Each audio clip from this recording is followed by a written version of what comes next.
Welcome to the royal capital where the sun is bright, the pagodas are tall, and the stakes are higher than your student loans. The streets are buzzing with life, but in this world, life is cheap and drama is expensive. Our story kicks off with a simple transaction, but in a world of schemes, nothing is ever truly simple. Meet Zhao Jinyu, our protagonist who claims to be just an ordinary reincarnator. He's munching on some candied hawthorn, but he's already realizing his current situation is not good. Suddenly, he senses it. Pure, unadulterated bloodlust radiating from a guy who clearly skipped leg day but brought a very big sword. And look at that, another one is hiding in the shadows. It's like a buy one get one free sale on assassins today. The first guy lunges with his hovering heavenly fairy skill, shouting about supreme heroism. Honestly, the naming department in this world needs a serious raise. Then the second one joins the party with an earth-shattering skill that's supposed to be unbreakable. Spoiler alert, it's definitely breakable. But Jinyu, he just plays it cool, acting like a clumsy oaf. Oops, I dropped my money, he chirps, making the clumsy protagonist trope look like a literal art form. In the middle of his accidental stumble, the two assassins end up taking each other out in a glorious collision. Talk about a self-solving problem. The looks on their faces are priceless. They're probably wondering how their supreme skills were defeated by a teenager dropping a coin. The alley is a total wreck, and Jinyu is just standing there in the middle of the debris like, is it Tuesday already? He lets out a heavy sigh, sending me a surprise every other day is not surprising anymore. Our boy is officially over the drama. Imagine being a teenager and having to experience a murder attempt every single day before lunch. That's the good life of being a high-ranking reincarnator. He walks away, leaving the trash behind. He's got bigger fish to fry and better snacks to find. See, his dad is a legendary founding minister who basically helped the emperor conquer half the world. He's the kind of guy who was granted the right to enter the palace with a sword, a total boss move. His father is the Centennial Grand Duke. A title that sounds incredibly cool until you realize it makes the current emperor absolutely terrified of his own shadow. The emperor is so paranoid he wants to end Jinyu's entire bloodline. Like just now, even I am wanted dead, Jinyu mutters while munching on his snacks. Walking down a completely empty street in broad daylight, yeah, that's basically an invitation for more hidden surprises to jump out from the rooftops. But Jinyu just shrugs it off with a whatever. When you've died once already, a few more assassins are just background noise. Every step he takes is calculated. He's not just walking, he's playing 4D chess with his own survival. His eyes are sharp, seeing right through the facade of this peaceful city. He knows the real monsters aren't just in the shadows, but on the throne. He carries the weight of his past life secrets under that stylish blue and white robe. One wrong move and his entire family's house of cards comes crashing down. In his previous life, he was a big shot in the Tei sect. He could wipe these guys out with a flick of his wrist, but that would just attract even scarier assassins. So he has to keep up the act. That's why I can only make it seem as if it's them getting into an accident by themselves, he thinks, skipping away like a happy little nugget. But he knows he can't keep this up forever. Is there no way to end this once and for all? He wonders, finally feeling the weight of the target on his back. Wait, a light bulb moment. If the emperor is afraid of his family being too powerful, he just needs to prove him wrong by being a total disappointment. He strikes a pose and declares, I've decided, from today onwards I'll become a useless person. Now that is a life goal I can get behind. Cut to a few months later, and Jinyu is living his best, useless life, sprawled out on the floor and groaning like he just discovered Monday mornings exist. His poor servant is frantic, yelling, young master, please wake up. While Jinyu probably dreams about not being stabbed, Jinyu just lets out a massive, adorable yawn. Being the capital's #1 good-for-nothing is exhausting work, okay? The servant reveals the big news. Eunuch Lee is here from the palace with an imperial edict. Jinyu's first thought, is it time for lunch? He's not worried at all, thinking the edict is just for his dad. What's there to worry about? It's nothing to do with me. Oh honey, you have no idea what's coming. The decree is read out and it's a total bombshell. The emperor is betrothing the third princess to Zhao Jinyu. Talk about an absolute plot twist. Jinyu's face just resets to factory settings. Huh, he gasps, realizing his useless person plan might have worked a little too well. His dad, the Duke, grabs that scroll like it's a golden ticket, shouting, I shall gratefully accept it, while Jinyu is internally screaming in the background. The Duke even starts faking tears of joy about the Emperor's unending attention. This man deserves a golden statue for this performance. The eunuch tells him he has to meet the Emperor tomorrow morning. No pressure, just a casual breakfast with the man trying to wipe out your family. They exchange polite, icy goodbyes, both sides probably hiding daggers behind their practiced smiles. The moment the gate slams shut, the atmosphere changes from polite tea party to total chaos in 0.2 seconds. Jinyu is livid. What marriage, Dad, are you going to sell me off like this? He demands, looking like a very betrayed puppy. The Duke snaps back, nonsense. Without becoming relatives, do you really think that stupid emperor will let us off? It's a survival tactic, Jinyu. The Duke starts throwing a full-blown tantrum, calling the Emperor unbelievable for making an idiot princess marry his son. He must be doing this on purpose, he roars, throwing the scroll in a rage. Jinyu, ever the curious one, asks, who is the idiot princess? because if he's getting married, he might as well know the name of his doom. Dad explains she was born mentally incapable and couldn't even take the imperial surname. Her name is Mu Liuxu, and she's basically the royal family's biggest secret. The name hits Jinyu like a lightning bolt. Mu Liuxu, his eyes widen as his past life knowledge starts screaming at him. He remembers her, she's not an idiot, she's just acting like one to stay alive. Sound familiar, Jinyu? In the future, this idiot rebels and becomes an out-and-out tyrant. Jinyu realizes his future wife is literally the most dangerous, beautiful woman in history. He thinks he can fix the timeline. The thing is, she's still young now, there are still ways to help her, he muses, looking all serious and dramatic. Then he comes up with a genius plan. Dad, let us rebel. If I rebel first, she won't be able to do it anymore, he declares with a thumb up. The Duke looks at his son with the most I failed as a parent face I have ever seen in my life. The silence is absolutely deafening. Suddenly, the Duke snaps and starts chasing him, screaming, "Stupid son, don't you run away, I promise to not beat you to death. Run for your life, Jinyu." While they're playing tag, we shift to a quiet room where a spider is weaving its web. Just like the fate of our characters is being woven together. We see the back of a girl with long, flowing white hair. She's elegant, quiet, and definitely not an idiot. A servant is kneeling before her, trembling with fear. "Why, yes," she stammers, clearly terrified of this mentally incapable princess. The servant tried to talk to the emperor, but his majesty wouldn't listen. She looks nervous, like she's waiting for a death sentence. The princess just echoes, "Talk," with an icy tone that would freeze the entire palace. She's got that villainous energy we all live for. The servant is internally screaming, "Damn it, I'm an imperial consort, why am I acting like a servant?" Because our girl's aura is just that dominant. Finally, we see her, red eyes, white hair, and a gaze that says she's already planned your funeral and picked out the flowers.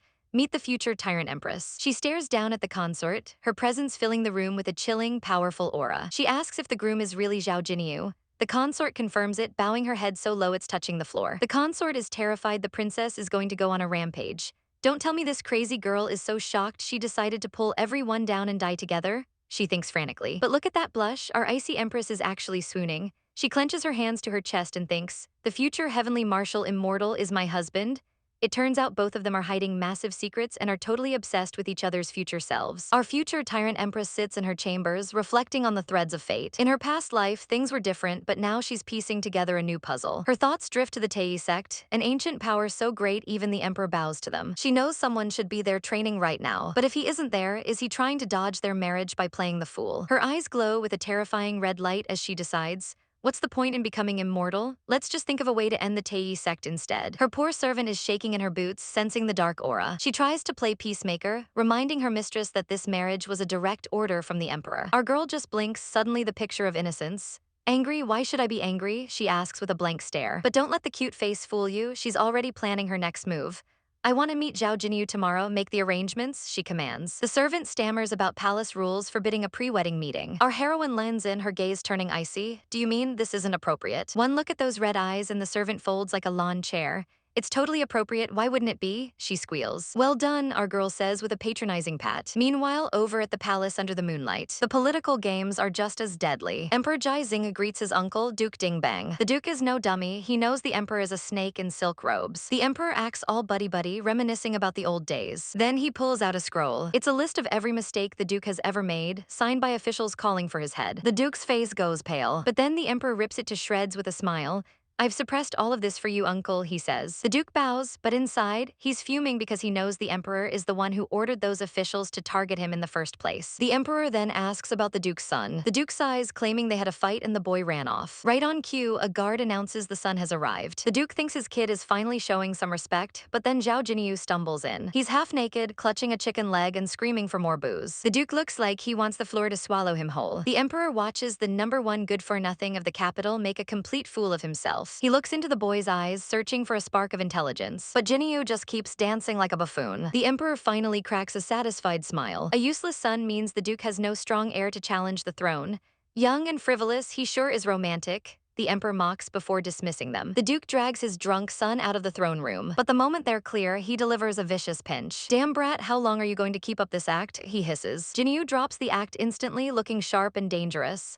I had to make sure the Emperor's spies were convinced, he explains. The Duke demands to know where he really was last night. Jinyu lies through his teeth, claiming he was just out beating up the Ministry of War's son at a brothel. The Duke is genuinely confused if his son is a genius or just a high-tier loser. But then the mood shifts, Jinyu reaches for his blade. I need to kill someone tonight, I'm serious, he says, his voice cold as steel. The Duke is stunned into silence. As night falls over the mountains, a shadow moves through the trees with impossible speed. A spy thinks he's found a target, but Jinyu sheds his suffocating nightwalk gear, revealing his true, powerful self. He tracks his target through the mist. He knows the truth, the future Tyrant Empress is a monster born from chaos. He draws his sword, the blade glowing with lethal energy. Please die right here, he roars, launching a devastating strike that shatters the very air. The energy beam slams into the barrier, lighting up the night sky as the rabbits nearby can only watch in terror. A massive explosion rocks the pavilion, sending debris flying everywhere. Our hero Zhao Jinyu knows he has to move fast. Experts in the palace should be here any moment, he mutters. Let's retreat.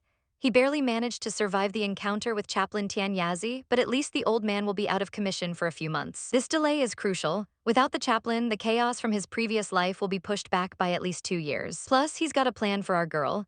In his past life, the future Tyrant Empress was framed for practicing poison arts, but this time he's going to kidnap her into his own house to keep her safe. Meanwhile, over at Yongning Palace, a red-robed woman is startled when her brother comes crawling to her. Sister, please get revenge for me, he wails, looking like he just lost a fight with a beehive. This is Huang Xingsheng, and he claims Jinyu is completely unreasonable and almost beat him to death. Apparently, the two met at a brothel where Jinyu overheard Xingsheng discussing something major. Xingsheng pulls a hidden wooden box from his robes. Take a look, what do you think this is, he asks. His sister grabs it so hard it makes him scream in pain. Inside is a nasty poisonous insect. Xingsheng admits he was breeding these for favor, but the future Tyrant Empress found out and has been ordering him around ever since. He's terrified, thinking he's dead for sure. But then he gets a bright idea. Sister, this was found in your warehouse. He wants to frame our girl, claiming she's the one practicing sorcery because of her white-haired foreign mother. Their father shows up, and he's just as much of a snake as his son. He wants to use this drama to prove their family is useful to the Emperor by bringing down the Zhao clan. He leans in, asking his daughter if the insect is actually hers. I swear it's not mine or else lightning shall strike Dao. She starts to lie, but nature isn't having it. A massive energy blast from the nearby fight shakes the entire foundation. Both of them are left shaking in their boots as the building rattles. Yuwa, it's an earthquake, someone screams in the distance. But the future Tyrant Empress knows better. She sips her tea calmly, sensing that experts are duking it out nearby. She's not worried about the fight spreading to her, but she knows Xingsheng is likely on his way to frame her. In her past life, she went from a princess to a prisoner. But I'm going to get married this time, she thinks, pulling out a vial of poison. She drops it into a cup, preparing a Yama tea that will send her unwanted groom straight to the afterlife. Suddenly, the doors fly open, step aside, a voice booms. It's Jinyu, and he's looking for his wife, whom he hasn't even married yet. He looks at her, remembering the cruel and brutal tyrant she becomes in the future. But right now, she's just acting like a docile, dumb girl. He sees through the act, knowing she's actually an unrivaled heavenly martial immortal. Our girl, however, is having a total internal crisis because he's actually super hot. He spots the tea and smiles. Your Highness is so considerate, you even prepared a cup of tea for me. He takes a big gulp. She's swooning over his looks until reality hits her like a truck. Wait a minute, drinking tea. There's poison in the tea, she screams internally. She lunges at him to stop the poison from settling. He's stunned as she tackles him to the ground. We haven't gotten married yet, and you are already so aggressive, he teases. Panicking, she delivers a lovely-dovely gastric lavage elbow to his gut to make him spit it out. She's absolutely mortified, wanting to leave a good impression but failing miserably. In any case, let's run first, she thinks, trying to make an escape. But Jinyu grabs her hand, a smug smirk on his face. Trying to run away after hitting someone, he asks. He leans in close, asking if she knows who he is. She blushes a deep crimson and whispers yes. Without another word, he scoops her up in his arms. Bringing you home to get married, he declares, leaving our heroine completely speechless. High above the misty peaks, an eagle circles a desolate, ruined structure. The Emperor stands with his feathered companion, his eyes narrowed as he searches for answers. Did you find out who it was? He asks, his voice low and dangerous. His servant bows low, trembling as he reports that the only ones to enter the palace recently were Duke Dingbang and his son. But the Emperor's mind is elsewhere, specifically on the condition of his chaplain. Inside the ruins, the air crackles with residual energy as a man struggles to stabilize his spirit. This is the chaplain, Tian Yazi, and he's currently fighting for his life against a terrifying sword chi lodged in his chest. Blood drips from his lips as he forces a smile, trying to reassure his sovereign that there's nothing to worry about. But when the Emperor asks if his attacker was truly that powerful, Tian Yazi's face pales. The other person is a mainland immortal, he admits, his voice shaking.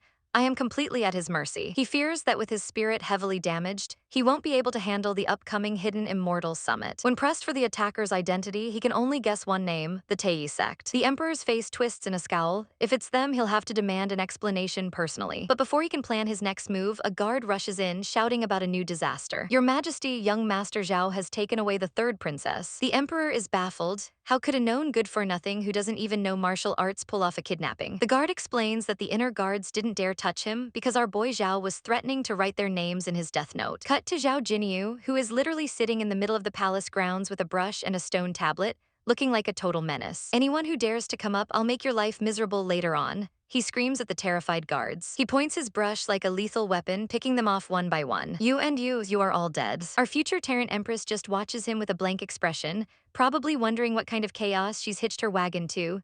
The guards, clearly overpaid for this level of drama, start faking their deaths in the most hilarious way possible. Zhao scoffs at their weakness and turns to our girl. Time to go, little idiot, he says, patting her on the shoulder. Our future Tyrant Empress snaps back instantly, don't call me a little idiot. He just laughs it off, messing with her hair while she pouts like a grumpy cat. They both know they're just putting on a show for the hidden eyes watching them. Hand in hand, he leads her away, announcing that it's time to go home. They arrive at the Zhao residence, but the warm welcome involves a literal spear being hurled at Zhao's face. He catches it with ease, looking totally unbothered. His father, the Duke, is absolutely livid, screaming about how the entire imperial court is going to bury him in complaints for this kidnapping. While the Duke has a total meltdown, Zhao and the future Tyrant Empress are in the background being adorable trolls. The Duke eventually composes himself to greet the princess. He's stunned by her devastating beauty, but he's heard the rumors that she's, well, specially abled since she doesn't speak. He has her led away so he can deal with his damn brat of a son in private. Once they're alone, the Duke's expression shifts. Tell me the truth, what did you do yesterday? Zhao sighs, looking at a bed of roses. Don't mention it, I couldn't kill him. The Duke is shocked. Just how strong was this opponent if even his son failed? You see, Zhao Jinyu's playboy persona is the ultimate facade. A year ago, when the witchcraft clan invaded the southern border,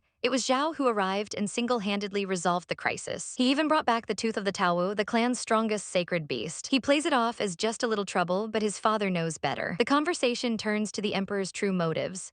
He allowed Zhao to take the princess because he plans to flood the Zhao house with servants who are actually spies. Zhao just smirks, flicking a ladybug off a leaf. I'll deal with all these bugs, he promises. He then brings up old yellow fish from the Huang clan, revealing that Imperial Consort Huang is secretly practicing poison in the palace. Not only that, she's planning to frame the Zhao clan for it. The Duke is outraged by such vicious thoughts. Zhao tells his dad to leave it to him, his eyes glowing with a cold, calculated light. He heads into a private room and draws a magnificent blue sword. With a sharp whistle, he summons a glowing blue sparrow. The bird bows its head in respect. Blue Sparrow greets the High Priest. Are there any instructions? It looks like our good-for-nothing lead has some very powerful friends in high places.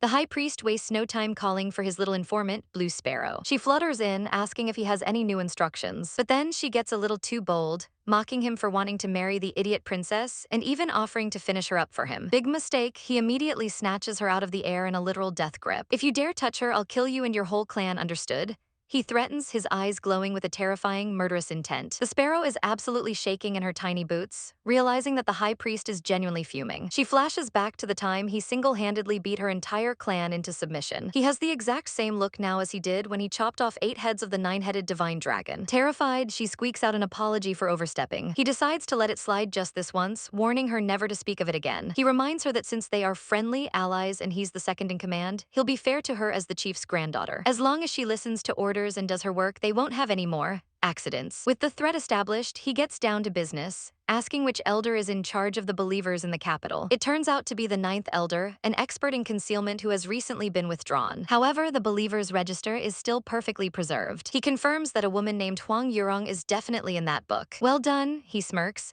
That stupid emperor must have never expected his beloved consort is actually a believer of the witch. She's going to make a perfect pawn for his upcoming schemes. But first, he needs a specific tool, an unmanifested poisonous insect. The sparrow proceeds to literally barf the glowing bug into his hand, a process so gross it has our guy looking like he's about to lose his lunch. Meanwhile, back at the palace, our girl is finally left alone by her doting servants. She sighs in relief, dropping the idiot act she's been using for years to hide her magic devices from the palace guards. She pulls out a hidden communication tool to check in with her contact, Yuan Jai. But the news she receives is a total shock.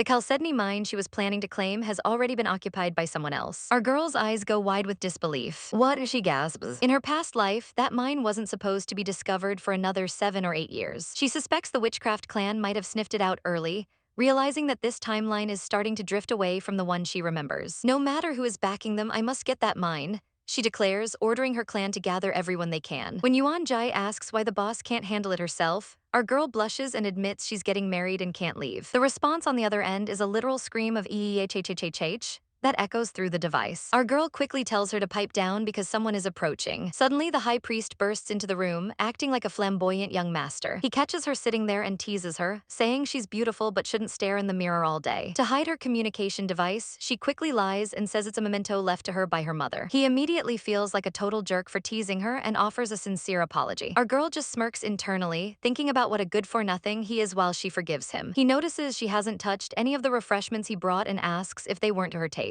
She looks at him with those big red eyes and says, "I was waiting for you." He's stunned, and when he asks why, she hits him with the ultimate critical hit. "Aren't we husband and wife? I wanted to eat together." Our guy is absolutely dying of cuteness overload, feeling like he's been shot through the heart. He manages to pull himself together long enough to offer her a rose, asking if she'll accompany him to the Lantern Festival tonight. Our girl's heart starts racing as the realization hits her like a volcano.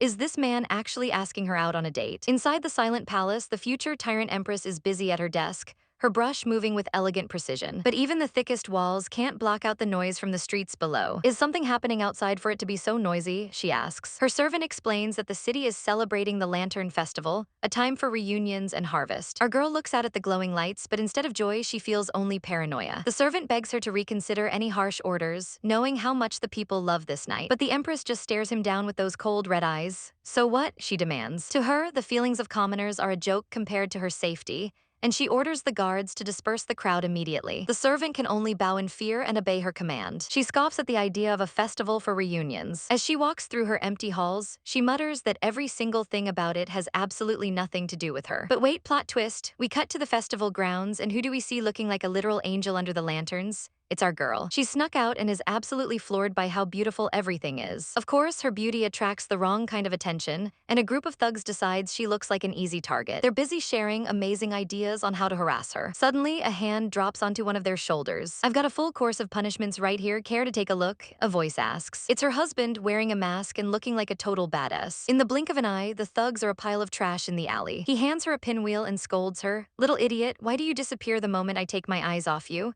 He tells her to stay close because there's still plenty of fun to be had. Our good-for-nothing husband then goes on an absolute shopping spree, grabbing everything that catches his eye. Our girl is worried about him wasting money. He just looks at her, totally confused, and asks if they actually need money to buy things. He reminds her that he's the capital's #1 loser, so she should be careful while carrying all his loot. He gently places a mask on her face, telling her she's no longer a bird trapped in a palace cage. She catches her reflection in a mirror and pauses. For the first time in 2 lives, she feels a strange, warm sensation blooming in her chest. I like it," she whispers softly. But the mood is ruined when a carriage comes barreling through the crowd, with the driver screaming for everyone to get out of the way. A mysterious woman inside smirks as they nearly trample the commoners. The husband pulls the Empress back just in time, but all the gifts they bought are sent flying. Our girl stands frozen, looking at her broken treasures on the ground. Her eyes turn a dangerous shade of red as the tyrant side of her starts to simmer. She wonders if the carriage broke or if someone is about to be executed for this. Her husband just smirks and says, "Nice." He catches her look of confusion and tells her he'll be back in a moment before vanishing into the night. Left alone in the crowd, she feels a cold pang of abandonment.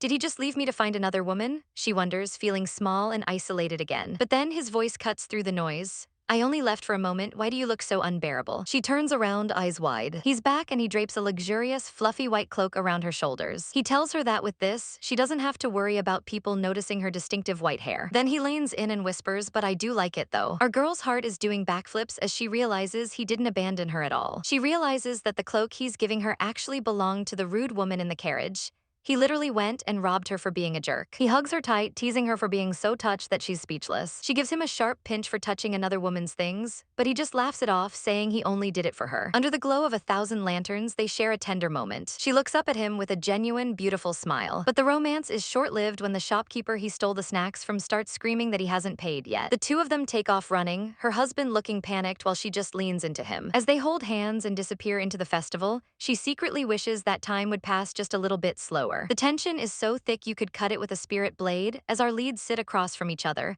both internally screaming about whether or not to reveal their secret identities. Zhao Jinyu is terrified that if Mu Luoxu finds out he's been faking his good-for-nothing persona, she'll abandon him, While our girl is worried, he'll think she's a total lunatic. He finally gathers the courage to speak, but just as he's about to spill the beans, our future Tyrant Empress gives him a look that says she's known he was full of it from the very start. Suddenly, a bird familiar starts chirping like crazy, ruining the mood faster than a cliffhanger on a Friday. Panicking, Zhao Jinyu decides that instead of a confession, he'll offer the most romantic excuse in history. I need to go to the toilet. Our girl is absolutely disgusted by his cowardice and decides if he won't say it, she will. She leans in, ready to drop the truth bomb that she knows his idiot routine is all an act. I knew about it all along, she declares, feeling like a total boss. But the universe has a sense of humor, and just as she's waiting for his reaction, her own secret communication device starts buzzing. Now it's her turn to look like a suspicious weirdo as she stammers out, I also need to go to the toilet. They awkwardly agree to meet up later, both probably wishing they could just crawl into a hole and die of embarrassment. Of course, because the plot demands it, they immediately run into each other outside the restrooms. They freeze like deer in headlights, staring at each other's feet in total silence. Such a coincidence, Zhao Jinyu asks, his voice cracking. He calls her out on her quick trip, and our girl has to scramble for a lie. She claims her mother told her that girls have to maintain distance from their grooms before marriage. She's internally facepalming, thinking he'll never buy such a lame excuse. But Zhao Jinyu is a special kind of dense, and he actually takes it seriously, though he counters with a lie that's even more unhinged. He tells her he has a constipation disorder that requires him to listen to music while he goes,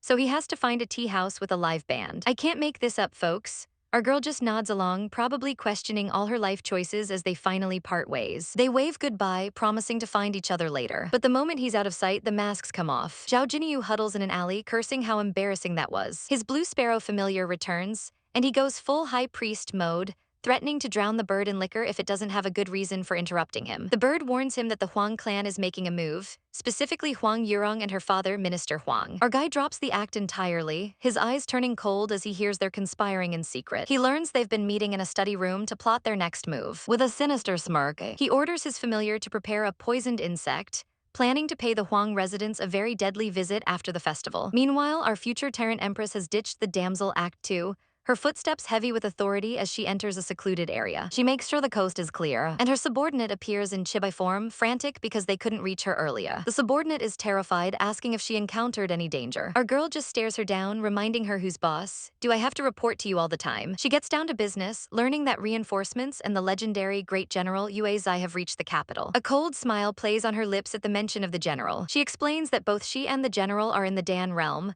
making them some of the most dangerous experts in existence. She orders her subordinate to secure a specific mine as soon as possible, knowing that any delay could ruin her plans for world domination. Once her secret meeting is over, she slips back into her innocent role and reunites with Zhao Jinyu. They walk hand in hand through the festival, looking like the perfect couple. They talk about the boring palace protocol officers arriving tomorrow, both of them secretly dreading the return to their public roles. Zhao Jinyu promises her they'll come back to the festival next time. Zhao Jinyu will not lie to Mu Liuxu, he says, which is hilarious considering they're both lying through their teeth right now. As the night deepens, they finally split up for real. Zhao Jinyu wastes no time, leaping onto the rooftops with the agility of a master assassin. He checks in with his bird familiar, making sure they have the poisoned insect ready for the mission. He stalks through the shadows toward the Huang residence, spotting Huang Yurong as she walks with her father. She's surprised to see him there, and the two begin to talk in the courtyard. Zhao Jinyu watches from above as the minister gives his own daughter an overly respectful greeting. It's weird, and even Huang Yurong tells him to stop being so formal since they're family. They head inside, unaware that they're being watched by a predator. Zhao Jinyu finds it suspicious. He realizes the minister isn't being polite out of love.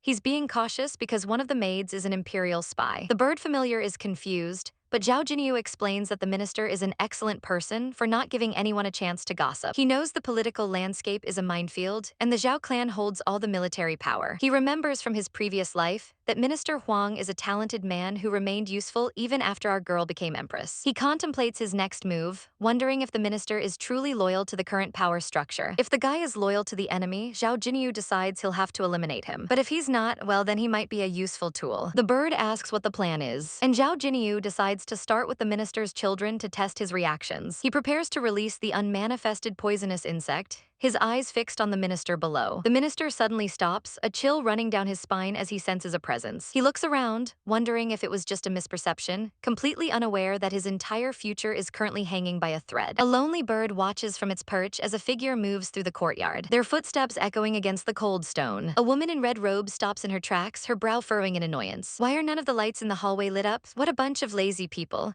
she grumbles, completely unaware of the danger lurking in the dark. She turns a corner, only to find the atmosphere growing heavy. Suddenly, she gasps, sensing a presence she didn't expect. A tall, dark silhouette stands motionless against a pillar. "Father," she whispers, her heart hammering against her ribs. The man remains silent, his face partially obscured by the shadows. She lets out a nervous laugh, trying to shake off the chill. "What is it, father? Didn't you just go back? You scared me." But the figure doesn't offer a warm greeting. Instead, a voice dripping with malice asks, "Why don't you have a better look at who I am?" The father looks up, revealing a twisted, manic grin that screams villain of the week. Our girl stumbles back, her face pale with terror.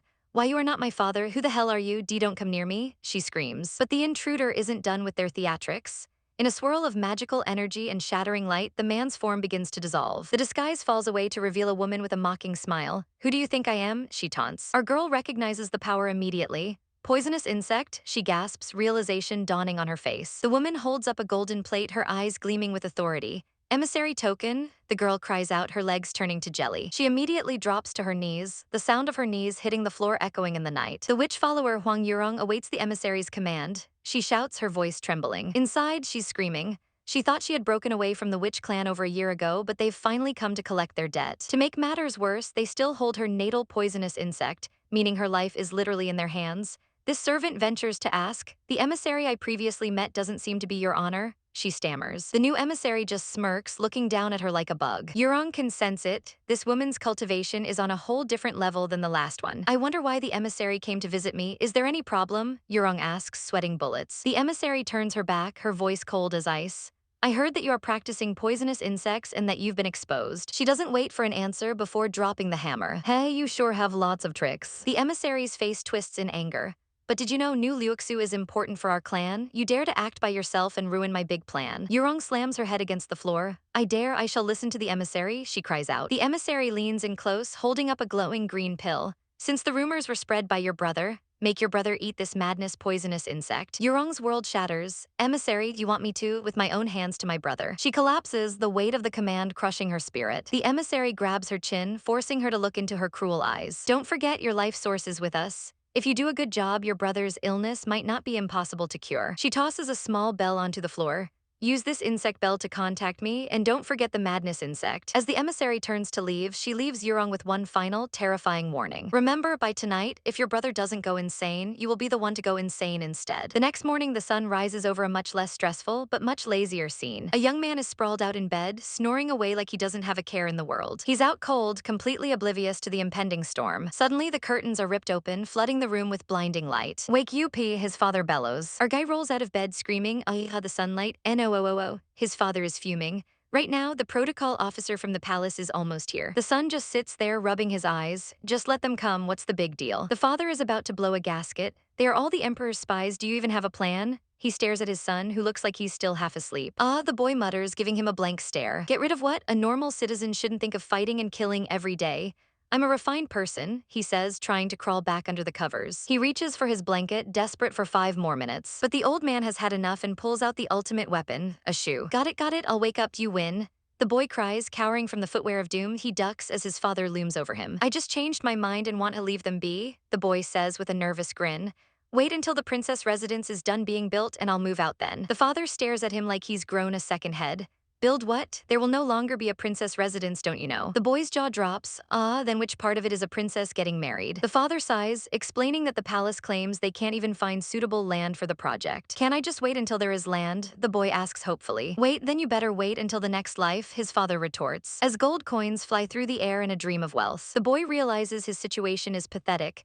"As a husband, I don't even have my own residence. What kind of good-for-nothing am I?" he laments. His father just watches him, wondering if his son has actually forgotten his true identity. Suddenly, a servant rushes in. "Steward Hai is here." An elderly, dignified man steps out of a carriage, looking every bit the high-ranking official. He approaches the Zhao residence with a stern expression. The servants lead him inside, bowing low. Oh, he grunts, his presence commanding respect. "Duke Zhao, young Master Zhao, thanks for the courtesy." A voice rings out as the official party enters the courtyard. The Duke greets them warmly, but his eyes remain sharp. "Duke Zhao, congratulations," the official says, though he doesn't look particularly happy about it. The Duke smiles back, but internally he's panicked. Why would Eunuch Hai, the emperor's most trusted confidant and half-relative, show up personally? This man rarely leaves the palace, yet here he is. Another official tries to play it off, saying the lord just wanted a little change of scenery. Let's arrange the servants first, Eunuch Hai says, his voice cold. The duke agrees, playing the perfect host. Meanwhile, our refined young master is standing in the back, letting out a massive, disrespectful yawn. He's bored out of his mind until he feels a sudden, sharp chill. He looks up and catches Eunuch Hai staring right at him. The old man's eyes are filled with a terrifying darkness. The boy freezes, his blood running cold. In the broad daylight, he dares to direct murderous intent towards me, he thinks, realizing that his lazy days might be officially over. Long time no see, you certainly seem to be doing well, the old man says, his voice carrying a weight of history. But our girl isn't here for pleasantries, looking at him with eyes colder than a winter frost. She's literally shaking with rage, her knuckles white as she clutches her fan. That year when mother wanted to see you for the last time, you didn't appear. She spits out, the betrayal still fresh after all this time. She can't believe he has the audacity to show his face while serving her mother's murderer, Jizing. The old man, Eunuch Hai Qingyan, just looks down, his expression unreadable. He sighs, muttering about how loyalty and righteousness are hard to balance, telling her that if she wants to hold a grudge, then so be it. Anyway, the person your highness requested has been brought in, he says, changing the subject. Enter Yuan Jai, who has dyed her hair black to sneak around without drawing attention. Our girl doesn't waste any time declaring, from today onwards, you're my personal maid. Just make sure not to expose your clan's identity, got it? Yuan Jai is all smiles, happily accepting the new role. She even turns to the old eunuch to thank him for bringing her here. But our girl isn't going to let him play the nice guy. She leans in with a wicked glint in her eyes. Do you even know who he is? He's none other than the enemy's favorite servant, Hai Qingyan, she reveals. Yuan Jai's face does a complete 180, her expression turning into pure fury. You still have the guts to appear here? You traitor, you had a chance to save the former divine lord, she screams. Yuan Jai isn't just talk though, she starts channeling a massive amount of fire energy. Today I'm going to use you to commemorate the former divine lord's soul, she bellows, launching a lethal strike. But the old man doesn't even blink. He releases a massive surge of power, his cultivation base far surpassing anything Yuan Jai can handle. Yuan Jai is stunned as her attack is neutralized instantly. With a single burst of energy, the eunuch sends her flying back. Yuan Jai hits the ground hard, clutching her chest. Before things get even bloodier, our girl steps in. Enough, we're done here, she commands, her voice cutting through the tension. The old man prepares to head back to the palace to resume his duties. But before he goes, he decides to be a little nosy. That Zhao Jinyu is a well-known good-for-nothing. If your highness isn't willing to marry him, Our girl cuts him off with a gaze that could kill. Considering our past relationship, I won't look into your words. I have my own discretion, she says, shutting him down completely. He leaves, sweating bullets and wondering if our heroine is actually being fooled by her fiancé. Once he's gone, Yuan Jai is still fuming, asking why they let him walk away. She's also confused. With his level of power, he should be able to maintain a youthful look. So why does he look like a shriveled raisin? Our girl just gives a petty HMPH, not in the mood for a history lesson. But we see the truth in a secret letter. Hai Qingyan is actually drowning in guilt. He writes that the longer he lives, the more his guilt grows. Ever since that incident, he's let his face age to match his cowardly heart. He's not just an enemy's servant. He's secretly promising to do anything our girl demands to make up for the past. Back in the present, the sun is shining as our girl gives Yuan Jai her room assignment in the side room. Yuan Jai quickly shifts back to business, reporting on the investigation our girl ordered. According to the informant, the Huang family's second son went crazy last night for some reason, she whispers. It turns out someone poisoned him, and our girl looks satisfied, knowing that one more problem has been settled. Yuan Jai then switches back to her bubbly self, gushing about how handsome our girl's fiancé is. Our girl tries to play it cool, blushing slightly while saying he's not bad. But Yuan Jai has one more thing she doesn't quite understand. Why would you let him be with other women right before the marriage? She asks innocently. Our girl freezes, her eyes widening in shock. What did you say? She gasps. Yuan Jai explains that while she was sent to be a personal maid, the other women who entered with her were assigned to a trial marriage. She spells it out for her. It's exactly what she thinks it is, a bedroom test run. Our poor heroine's soul practically leaves her body as the realization hits her like a freight train. The grim reality of the future Tyrant Empress's end is a blood-soaked nightmare. She gasps for air as crimson spatters the floor, her strength failing her. In the end, this day has come, she thinks, her regal attire stained with the cost of her reign. After a lifetime of wandering and grasping for power, she's left wondering where it all went wrong. Even as the shadows close in, our girl keeps a defiant smirk on her face. Whatever, everything shall be fate, she whispers, a single tear of blood escaping as she prepares for the end on her lonely throne. Even as the doors are breached, she refuses to let go of her pride. In the end, she is still the Empress. But wait, we're flashing back to a much more interesting night. Our future Tyrant Empress is winding down in her private chambers when she hears a suspicious noise outside. Her poor maid Yuan Jai is already on edge. But a mysterious hand reaches out from the darkness. It's our leading man, looking way too casual for a late-night break-in. What did you come here for?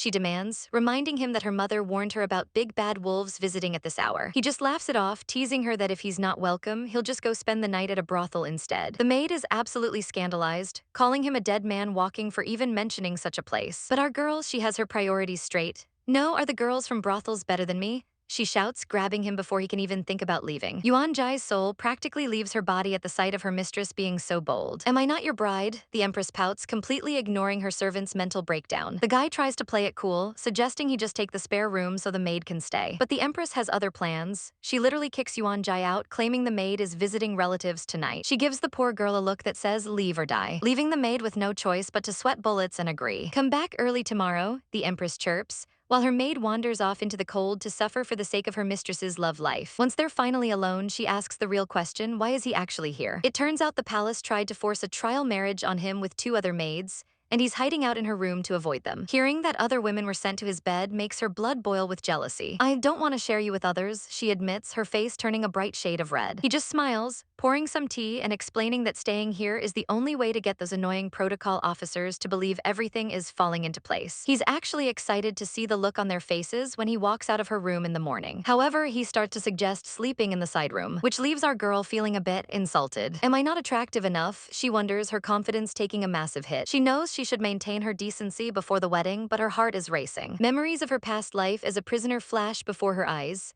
a time when she was shackled and had no tomorrow. Even with all her power now, she's still haunted by the fear that peace is temporary. So when he tells her to get some rest, she can't let him go. She grabs his sleeve, her eyes pleading. Let's sleep together, can't we? She blurs out, her face completely flushed. Before he can even process the invitation, she pins him down. He's stunned, his face turning as red as hers as he stammers out a response. SHH, she whispers, leaning in close and finally silencing his protests. Well, mostly silent, except for a stray sneeze. Poor Yuan Jai is freezing her butt off outside, realizing that being a loyal maid is a truly pitiful and hungry job. The next morning arrives, and our guy steps out into the sunlight, stretching and greeting the world with a massive grin. He's immediately greeted by a crowd of officials who have been waiting since dawn. He's a bit confused by the audience, but then the future Tyrant Empress herself walks out right behind him, looking sleepy and disheveled. The head official's face says it all. His brain has officially short-circuited seeing the 2 of them together after such a busy night. The family elder is absolutely losing his mind over Zhao Jinyu's boldness, convinced the protocol officers will never let this slide. But our boy Zhao is as cool as a cucumber, asking how anyone could call 2 people in love outrageous. He's so unbothered he even tells our future Tyrant Empress to go catch some more Z's while he handles the mess. The officers are fuming, threatening him with the Emperor's wrath for his supposed evil deeds. Zhao just gives them a bright, trolling smile and says all right. He's so petty he even tells Uncle Fu to prepare a carriage for them, making sure to pack snacks and fruit so they don't go hungry on their way to tattle on him. He literally waves them goodbye like he's seeing off honored guests while they call him a stubborn fool. Later, the old man asks if this was all part of the plan, since it only took 3 days to drive them away. Zhao just gives that I know something you don't smirk and promises the best is yet to come. Meanwhile, at the palace, the emperor is dealing with reports about the Tei sect and an immortal wanting to descend the mountain to assist. He knows they're just looking for a piece of the profit, but since his own pawns are lacking, he's forced to consider their price. Suddenly, a guard bursts in screaming that Zhao Jinyu has caused trouble again. The emperor is so sick of hearing that name, he literally orders the guard to be thrown out before he can even finish. He slams his desk in fury, refusing to listen to another word about the Zhao family's brat. The poor officials are getting kicked out left and right just for mentioning him. Eunuch Hai tries to block the reports, noting that they've been hearing the same nonsense for 3 days. First, it was that Zhao beat them up, then that he didn't pay his bills, and eventually, they claimed he forced them to sing for him while he was on the toilet. But this time, the news is actually spicy.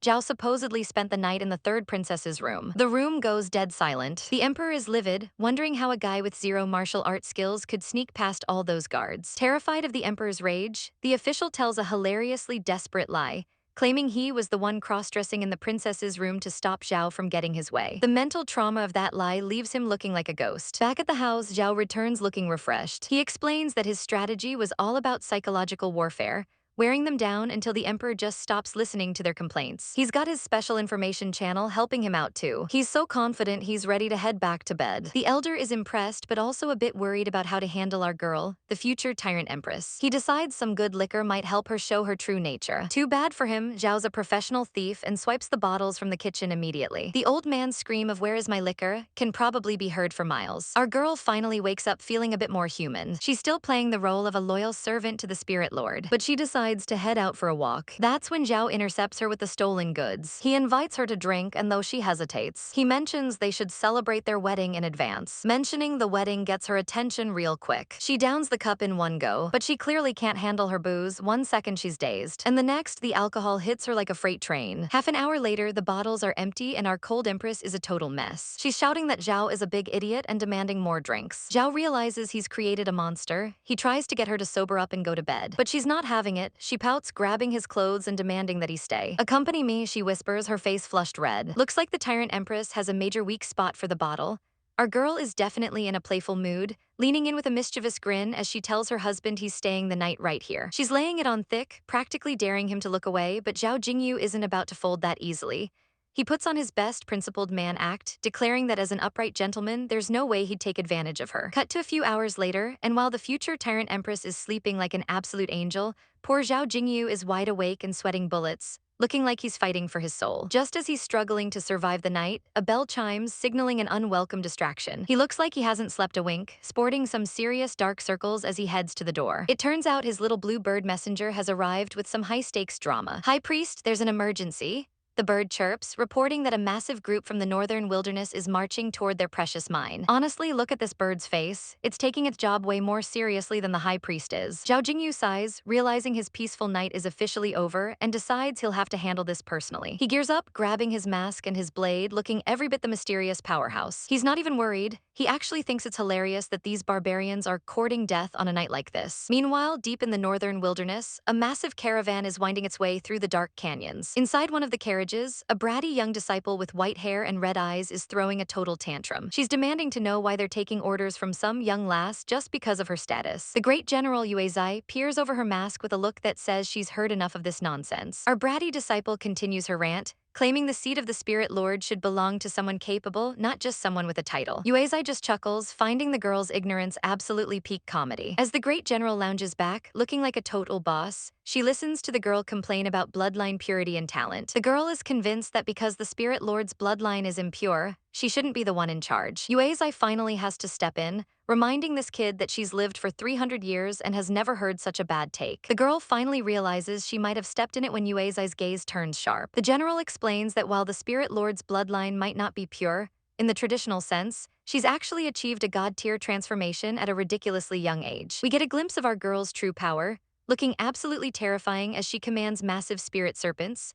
Yuezai reminds the girl that anyone who was idiotic enough to challenge the Empress in the past ended up as a cautionary tale. But the history lesson is cut short because a mysterious figure is standing right in the middle of the road. Yuezai spots him and calls him a cute little mouse blocking their path. The young disciple stomps out, demanding to know who has the audacity to stop their caravan. It's Zhao Jinyu, wearing his mask and looking incredibly cool as he tells them this route is closed. He notices the girl has the signature white hair and red eyes of the clan, but he's not backing down. The girl is insulted that a single man thinks he can stop their entire army and asks if he's seeking death. Zhao Jinyu just sighs, basically telling her he doesn't care who they are, this mine is under his protection. Calling him a witchcraft clan idiot, the girl decides she's done talking and launches a flurry of purple energy blades at him. She's flying through the air, looking like a major threat. But Zhao Jinyu doesn't even break a sweat, casually drawing his sword to deflect every single projectile with ease. He moves like a blur, parrying her attacks so fast it's almost disrespectful. "Don't be impatient," he tells her, looking completely bored by her best moves. The girl is losing her mind because she can't believe a nobody is styling on her this hard. In a fit of rage, she goes for a massive flying kick, pouring all her power into one strike. The impact creates a massive crater, throwing up a cloud of dust and debris. She looks around, wondering where he went, only to realize he's crouched right behind her like a shadow. Before she can even react, he grabs her by the ankle like she's a sack of potatoes. He literally yeets her back toward the carriage, sending her flying through the air. She crashes right into the seats, left with literal swirls in her eyes from the sheer disrespect. Yuezai catches the dizzy girl, apologizing for her disciple's immature behavior.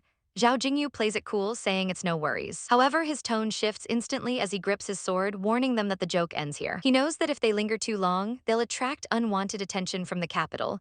Drawing his blade, he unleashes a massive wave of fire that cleaves the very ground in front of them. His voice drops to a lethal chill as he delivers his final warning: those who cross this line shall die. The crowd is losing their minds because a legendary mainland immortal has appeared out of nowhere. This masked lady tries to keep her cool, but she's screaming inside as she orders the panicking guards to get a grip. She tries to play the mercy card, asking why a big shot like him is bothering small fries like them. She's trying to figure out who this masked man is, but his silence is deafening. She thinks if he's really that powerful, his His interference this close to the capital will definitely wake up the sleeping giants in the palace. She tries to reassure herself that even a mainland immortal can't take on an entire army. She tries to sound him out, telling him it's better to just let things go than to persist in a mistake. But as he takes a step back, the air shifts. The sheer pressure of his sword intent makes her gasp for air as her eyes widen in terror. She realizes this isn't just a rumor, this man is the real deal. She's literally shaking in her boots as she feels his power. Behind his calm mask, she sees a vision of pure slaughter, a red aura filled with skulls that screams, "Don't mess with me." He starts walking away with terrifying confidence. Our girl is left huffing and puffing from the pure weight of his presence. He asks with total ice in his voice, "What now? Are you going to fight or not?" Everyone is frozen in shock, unable to even breathe. Realizing she's completely outclassed, she drops to her knees and bows, screaming, "I thank the Lord for not killing us." Our high priest thinks to himself that his emotions might be getting the better of him. But hey, a little chaos in the capital is exactly what the doctor ordered, and he smirks as he looks at the moon. Fast forward to the next morning. The maid rushes back to the hideout and pushes open the doors. Our future Tyrant Empress is sitting at her desk looking like she hasn't slept a wink, and she's clearly in a bad mood. She sighs and admits that yesterday's operation was a total failure. The maid can't believe it. I mean, the great general was right there. The Empress explains that based on the report, a mysterious southern barbarian with a sword defeated them all. The maid panics, asking if they suffered heavy casualties. No, the Empress replies, explaining that the stranger didn't actually have any intention of killing, so the clansmen are all safe. Still, this changes everything. They can't fight for that mine anymore. The maid asks for the next move, and our girl gets that if I can't have it, nobody can look in her eyes as she decides to report the mine to the imperial court. The maid is skeptical, but the Empress knows that reporting it themselves gives them a different kind of leverage. A secret report is sent off, and the imperial guards receive the tip-off that night. They go charging in on horseback, looking for any foreign clans to execute on the spot. But by the time they get there, Ghost Town, they find absolutely nothing. The next day, our high priest is living his best life, fishing over a giant furnace in his courtyard. His talking bird companion flies in, screaming that things have gone south. He tells the bird to chill out, claiming its cultivation is clearly lacking. When asked what he's doing, he casually says he's refining pills. Refining pills while sitting in a lawn chair, the bird is not convinced. Suddenly, he declares the pill is done, but the bird thinks he just failed miserably. Turns out he used a 1,000-year-old mushroom just to make a weird purple blob. He asks what the actual problem is, and the bird drops the bomb. The Imperial Guards raided the mine. He's stunned that his secret mine is gone. He realizes it must have been those barbarians he spared who ratted him out. He asks how many people were lost, and the bird chirps 0. It turns out before the raid, one of the barbarians actually came back to warn them all to run. Our guy smirks, finding the whole thing interesting. He decides to just leave it like that for now. He knows he needs to stay low after his recent actions against the court. He sighs, thinking that his sudden kindness ruined his plans and promises not to be so nice next time. But then he thinks to himself that the leader of the Northern Wasteland,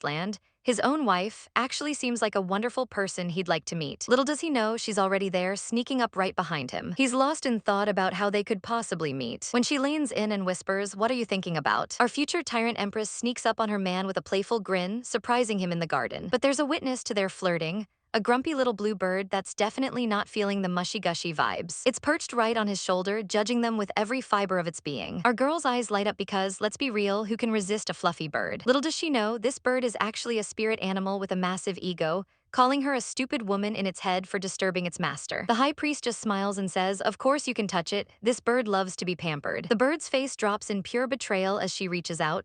Before it can even flap a wing, she snatches it out of the air with terrifying speed. Even her man is shook by her explosive power when she encounters a cute animal. She nuzzles the little guy, looking like a total angel. But then she leans in and drops the act. "I am your mistress," she whispers, her eyes turning a predatory red. "You better be tactful, understood." The bird is absolutely horrified, realizing its owner has been totally deceived. She gives it one last death stare, promising to turn it into an appetizer for dinner if it keeps squirming. "Can I take care of it for a few days?" she asks sweetly, while the bird literally screams for someone to save it. Her man doesn't suspect a thing, venting about the protocol officers who talk behind his back. Our girl just smiles and signals her maid to bring over a gift. It's a beautiful sachet she made specifically for him. He's genuinely touched, wondering how a debauchee like him deserves such a thoughtful gesture. He looks into her eyes, seeing nothing but a devoted wife. But duty calls when a messenger arrives saying the master has summoned him. He heads out, leaving the bird in her tender care. The poor bird's soul basically leaves its body as it watches its only hope walk away.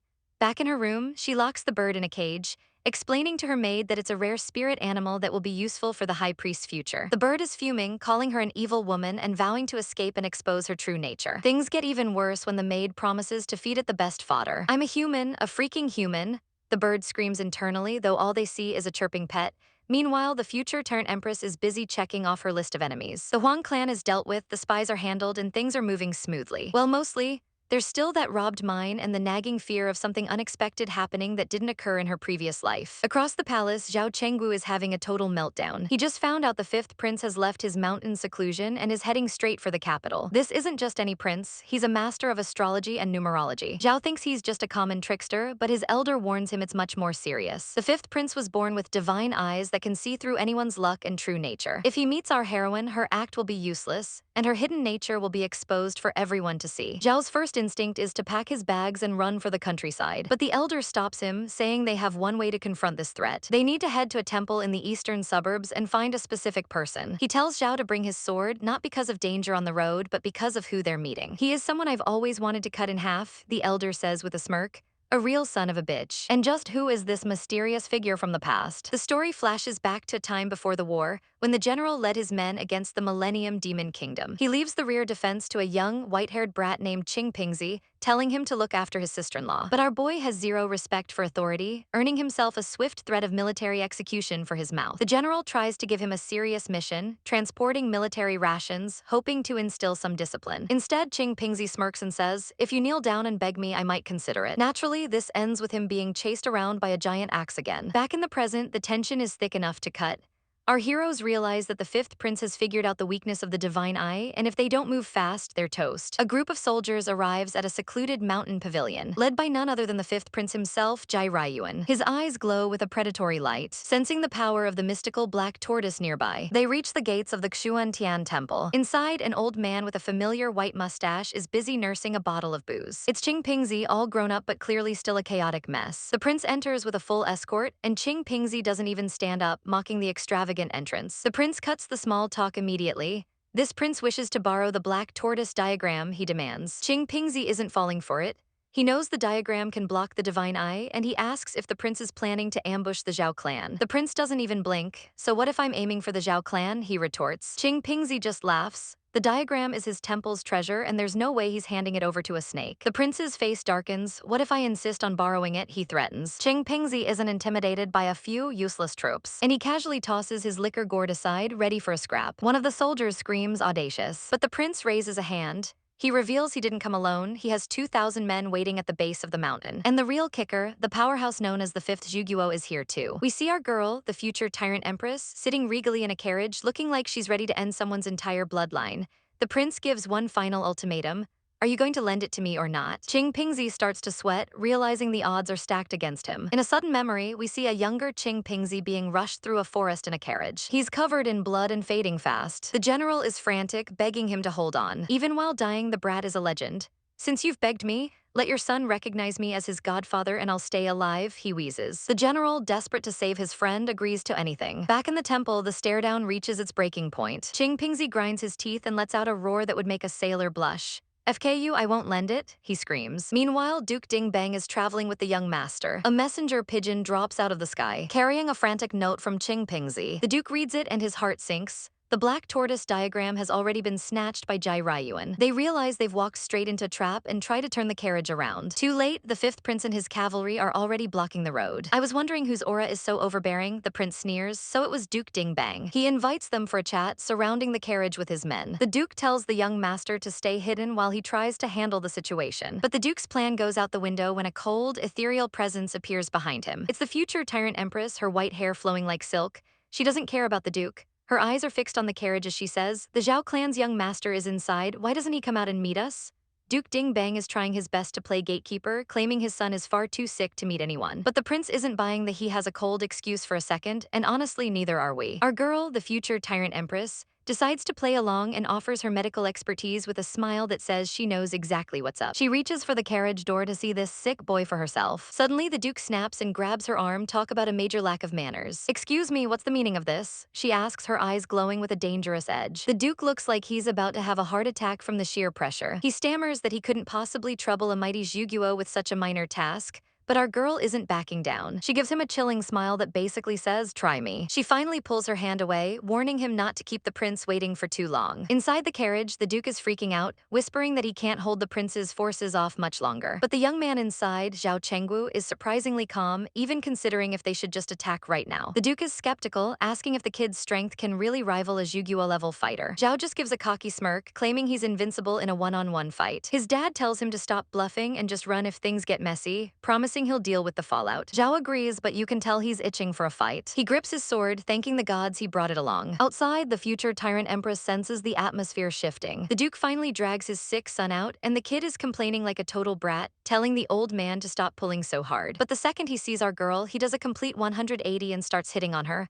"Hello, beauty, what's your name? Are you married?" Our girl just sighs. She's heard the rumors that the Duke's son was a ridiculous person, and clearly they were true. From a distance, the prince watches, noting that the auras of these people are incredibly powerful. He calls the young master over, wanting a closer look. The air gets heavy as they lock eyes. Zhao gives a subtle nod, preparing for the worst. He acts like a total jerk, asking where this random prince even came from. He tells the prince to stop barking because he's busy. The prince's gaze turns sharp. Zhao's eyes narrow in return. He thinks to himself that if the prince has seen through his act, he has to end him right here. The moment the prince's expression shifts, Zhao is ready to strike. He reaches for his blade, fully intending to kill the prince on the spot. Our girl, initially bored, suddenly senses a massive wave of killing intent. Killing intent, she thinks, her eyes widening in shock. She realizes things are about to get bloody. She steps forward, warning the prince to be careful. But the prince remains calm, telling his guard Bai Chuan there's no need to intervene. He tells the Duke that the boy just needs some rest, then adds a cryptic comment about how a good sword should match a hero. He even tells the Duke to take the boy's sword back, leaving Zhao absolutely fuming. As the prince's group rides away, Zhao is left wondering if he actually managed to fool them. He wonders if his aura is just that mediocre. His dad is still suspicious, thinking the prince saw everything but chose to stay silent. Zhao stares after them, his blue eyes filled with uncertainty. He can't get over how the prince didn't show a single flicker of emotion. The Duke warns him to be more careful for the time being. Zhao then notices a sachet he was carrying got strangely hot during the encounter.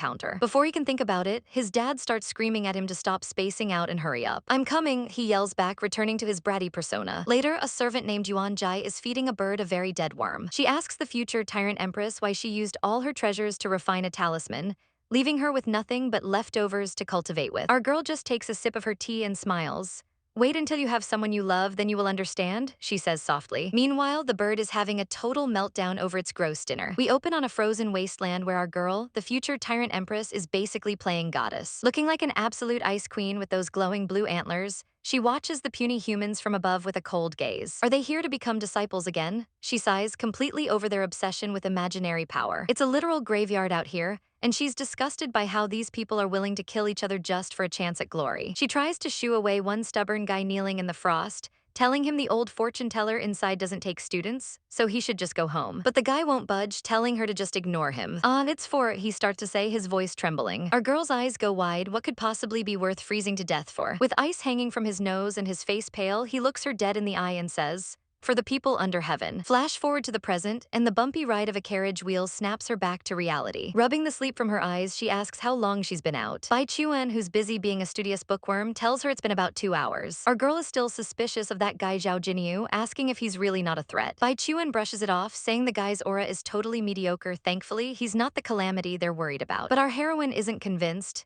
She felt a flash of killing intent earlier that gave her total palpitations. She looks at her companion and reminds him that he isn't obligated to follow her to the capital. "You'll become weaker after leaving Dwelling Star Mountain," she warns, suggesting they both just turn back. But Bai Chuan has a hero complex of his own. "I can't," he says firmly. He's seen a vision of the imperial court falling into chaos, and he's determined to stop it. Our girl drops a major reality check. "Didn't your master say you'll die on this trip?" He looks a bit shaken, sweating as he realizes she's right. Seeing he's a lost cause, she just sighs and tells him to wake her up when they reach the capital. While Bai Chuan stays focused on his scrolls, the dark-haired swordsman outside is busy reflecting on his own path. The conversation outside turns to the mysterious Bai Chuan, noting how much he hates being mistaken for a girl. It turns out Bai Chuan is actually a mountain god who used to be genderless, but chose to be a boy just to stay by the fifth prince's side. Talk about dedication. They call him part of a pair of heroes, even if those same heroes were just trying to murder them a moment ago. The swordsman reflects on the sunset, getting all philosophical about how one person is just a tiny spark in a chaotic world. Some people fight for the empire, some for the emperor. But as he looks at the dark shadows of a room filled with chains and torture tools,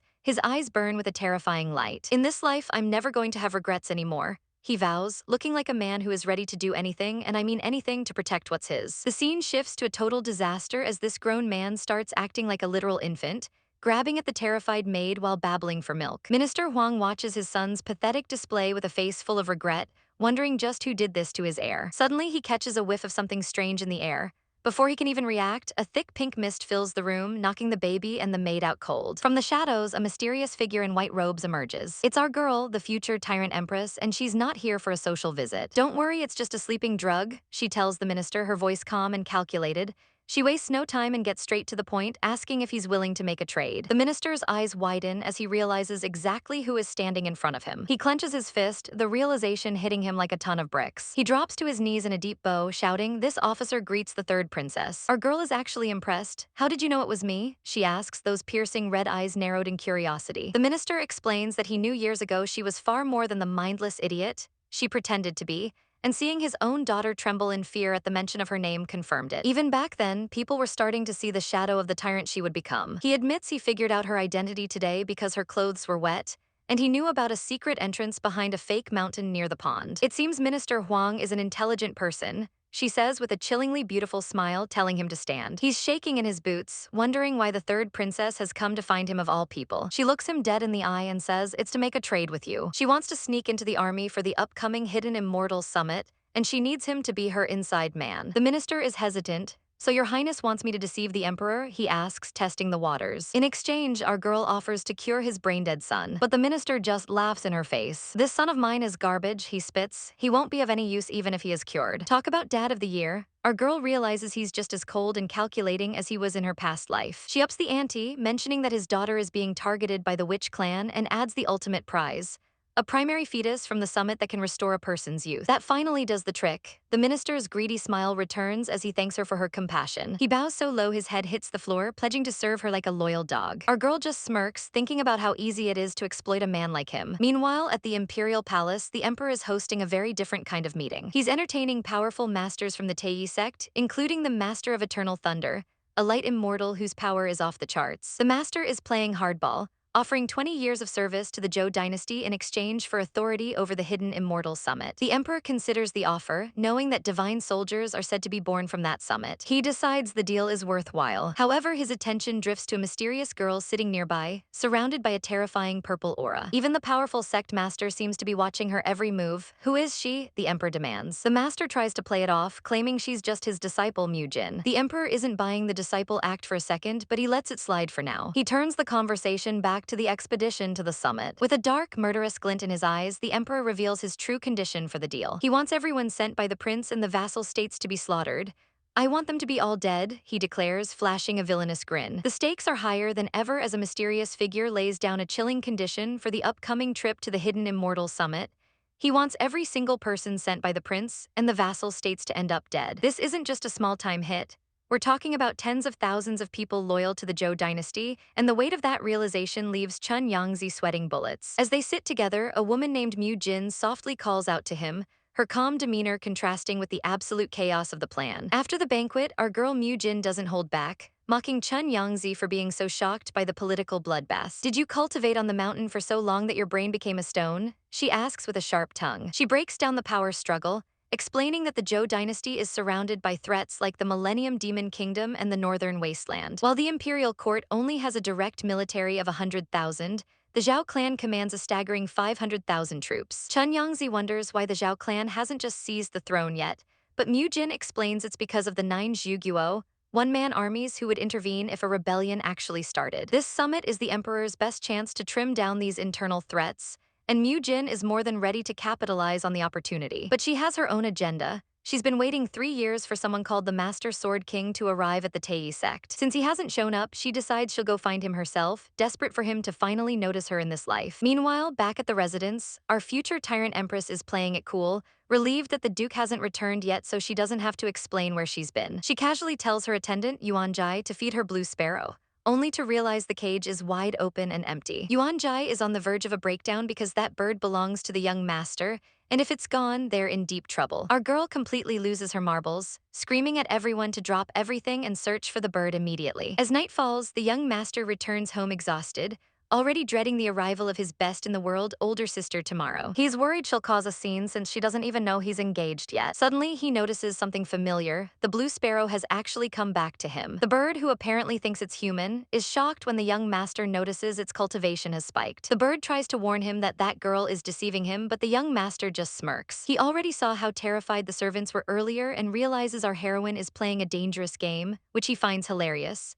The next day, the bird looks absolutely traumatized. Why? Because our future Tyrant Empress is standing there with a straight face, trying to hand him a blue bird that is clearly just a crow dyed blue. "Are you serious?" he asks, completely deadpan. Realizing she's been caught red-handed, our girl decides the best defense is a good offense and starts acting like a literal baby to dodge the consequences. Purple-haired girl is sulking over her tea while her companion notes that while the capital is prosperous, the liquor is total trash compared to the Tei sect. She couldn't care less about the booze. Her eyes are glued to the Zhao residence across the way. Her companion whines that he's been talking to himself for half a day and asks what she's even looking at. She cold shoulders him, telling him he's free to leave whenever he wants if he can't handle the weight. Suddenly, the doors open and her target finally appears. The Master Sword King has arrived. Our girl turns into a total puddle, blushing like a schoolgirl at the mere sight of him. From her perspective, it's a fated, flowery reunion that she's been dreaming of. But the romantic mood is shattered instantly when she notices someone else. It's our future Tyrant Empress Mu Liuxu, and she's clinging to the Sword King's arm like she owns him. The jealousy hits like a freight train, and the purple-haired girl's expression goes dark. "This bitch," she growls, her eyes turning murderous, "I'll kill you." Back at the table, her aura is so toxic it's literally turning the air purple, terrifying her companion. She can't stop picturing Liuxu getting cozy and intimate with her man. Finally, she snaps, slamming the table with enough force to break it and screaming, "I'm going to kill you." The guy in blue is shaking in his boots, wondering why she's so triggered over a cup of tea, but she tries to force herself to calm down. She storms out of the shop to figure out her next move, leaving her confused friend behind. Downstairs, the Sword King stops in his tracks, sensing a familiar aura lingering in the air that he can't quite place. His family is already waiting to greet him, with his father asking if Rushwang is tired after the long journey. Rushwang, the Sword King's sister, gets straight to the point,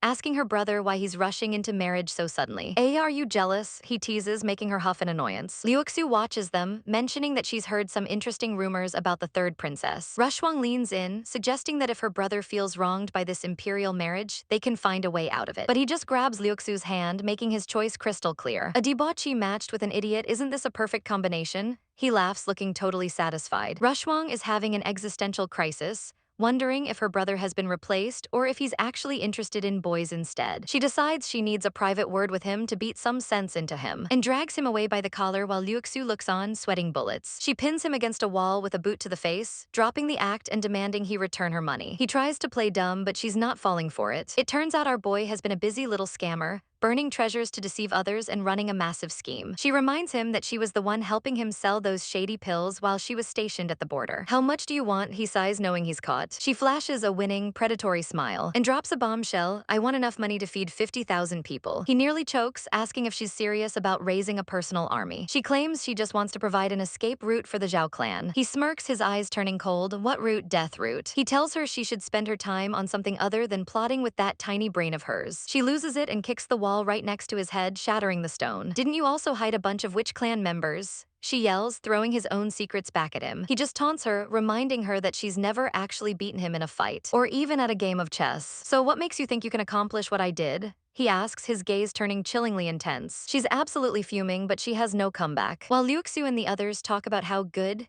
the siblings' relationship is, the two of them are literally beating the crap out of each other in a massive dust cloud in the background. A few days later, the scene shifts to the dead of night. A masked assassin lurks in the shadows, lamenting that an honorable master like him has been reduced to a common killer. His target, the future Tyrant Empress herself.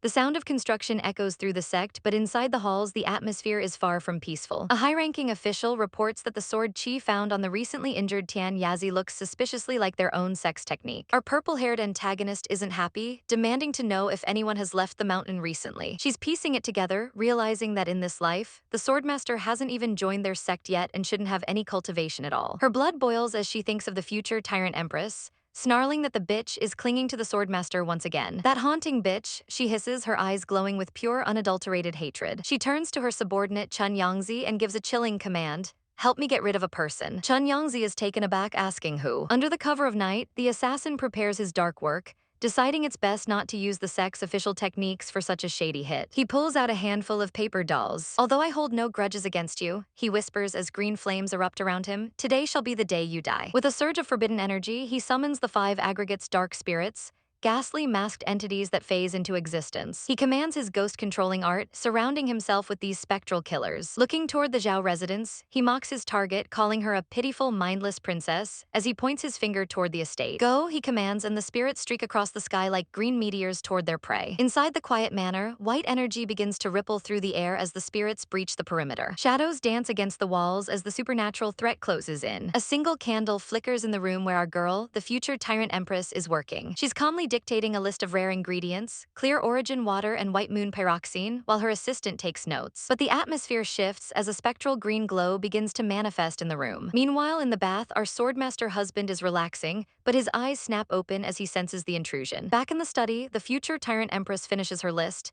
telling her assistant to have UAs I gather the items immediately. Suddenly, the assistant's eyes go wide with terror as a ghost materializes behind her mistress. Spirit Lord, watch out, she screams. A masked spirit looms over the future Tyrant Empress, its blade inches from her neck. Wah, she gasps, caught completely off guard for once. But just as the blade is about to strike, a blinding flash of blue sword chi erupts through the room. The spirits are instantly shredded by the overwhelming power. More ghosts rush in, but they are met with a whirlwind of lethal energy. Our girl stands there stunned, looking at a tiny hole in the wall where the attack originated. Who saved me just now? She wonders, amazed that someone could maintain such powerful sword chi through such a small opening. On a nearby rooftop, Chun Yangzi's eyes bulge as his connection to the spirits is violently severed. Before he can even process the failure, a glint of light catches his eye. Is all he can manage as a massive shockwave of energy slams into his position. He's sent flying backward, tumbling across the tiles in total shock. What a terrifying sword chi, he thinks, sweating bullets beneath his mask. Was an expert of this caliber actually hidden in the Zhao residence? A dark, menacing shadow begins to tower over him. The swordmaster husband has arrived, wearing his own mask and looking like an absolute demon in the moonlight. His voice is cold as ice as he looms over the assassin. That was really commendable for you to release ghosts here, he says, his eyes glowing with a deadly intent. Do you have any last words? Chun Yangzi panics, reaching for an escape talisman. Darn it, he mutters. He activates a massive paper kite technique, desperate to put distance between himself and this monster. This distance should be enough, he thinks as he soars away into the night. But in the blink of an eye, the masked husband is right in front of him. Trying to run away, he asks mockingly. What a Chun Yangzi screams, his heart nearly stopping. The husband doesn't give him another second, unleashing a devastating strike. The sky is filled with the roar of a massive explosion of light and power. With one final, elegant motion, the husband completes his technique, leaving the assassin with no chance of survival. Our masked hero isn't wasting any time, lunging forward with a strike so fast it leaves the air screaming. But just as the blade is about to connect, a strange blue light flickers. It's a protective treasure bracelet, and it's the only thing keeping the assassin's head on his shoulders. The assassin realizes he's outmatched and tries to play the let's be reasonable card, shouting, fellow Taoist, we can talk first. Our guy isn't buying the sudden change of heart for a second. Talk, you look like a hitman to me, he scoffs before unleashing his 8 points of sword domain. Massive pillars of light manifest into giant blades, surrounding the area like a divine cage. The assassin starts sweating under his mask, realizing he's literally trapped in a playground of death. He tries to warn our hero that the capital's high-level guards will be here any second. But our boy just smirks. You really think that little trinket on your wrist is going to save you until they arrive? With a cold glare, he executes his slashing epic technique. It's a move so cracked it doesn't even target the body, it goes straight for the victim's life force. The protective bracelet shatters like cheap glass, leaving the assassin completely exposed and terrified. Desperate and backed into a corner, the hitman decides if he's going down, he's taking the whole block with him. He summons the Great Thunder Dharma, calling down bolts of lightning that turn the night sky into a strobe light of doom. But wait, our hero recognizes that move.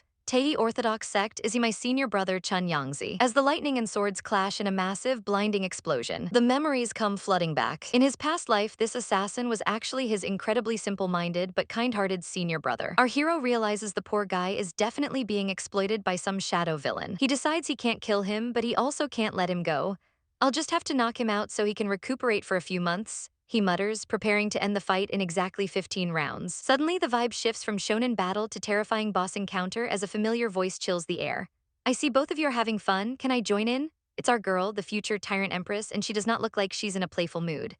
An old official from the Zhou dynasty arrives alongside her, demanding to know who dares to cause such a ruckus in the capital. The sudden appearance of the palace guards and the divine eye sends everyone into a panic. In the chaos, a volley of magic needles is fired toward the prince. The old man screams out in terror as the projectiles fly, and the future Tyrant Empress's eyes go wide with rage as she screams his name, Ryuan. She leaps into action, blocking the attack with a burst of pure, overwhelming power. "You dare to attack Ryuan?" she bellows, her white hair flowing as her killing intent spikes to 1,000. The senior brother manages to slip away over the rooftops, breathing a sigh of relief that he escaped the hidden experts of the capital. But he celebrated too early. Our girl doesn't let anyone who touches her man walk away.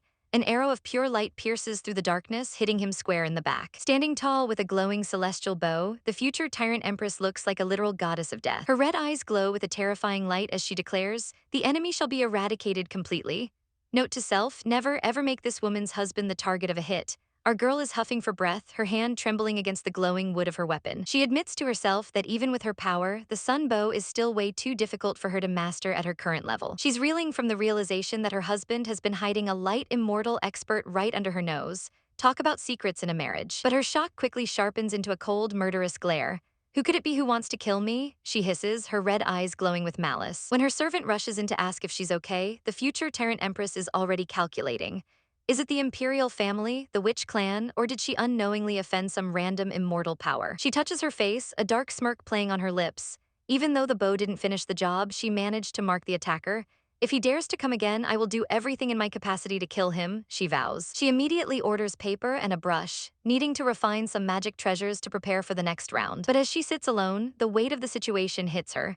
Things are playing out so differently from her past life, and she's terrified her presence is putting her husband in the crosshairs. "How can I endanger my husband because of me?" she whispers, her heart breaking for the man she's trying to protect. Meanwhile, in the dead of night, a mysterious woman in red waits for her subordinate. Her eyes widen in pure shock when the assassin finally returns. He's a total wreck, clutching a bleeding shoulder with a glowing arrow still protruding from his chest. He tries to save face, muttering, "I got careless." But the fear in his eyes tells a different story. He spent too long in the mountains and had no idea an expert of that caliber even existed in the world. The woman asks if she needs to call the Tei sect to send a healer, but the man's ego is as bruised as his body. He insists he can handle it himself since he's one of the 9 peak masters, pulling out a massive scroll. He wraps himself in the magical parchment like a glowing mummy to begin his recovery. "Then is Mu Liuxu dead?" the woman asks expectantly. There's a long, awkward silence before he stammers out that she might actually still be alive. This sends the woman into a chibified temper tantrum, kicking his scroll ball and screaming, "You're so useless." He reveals he was forced to use the thunder art technique,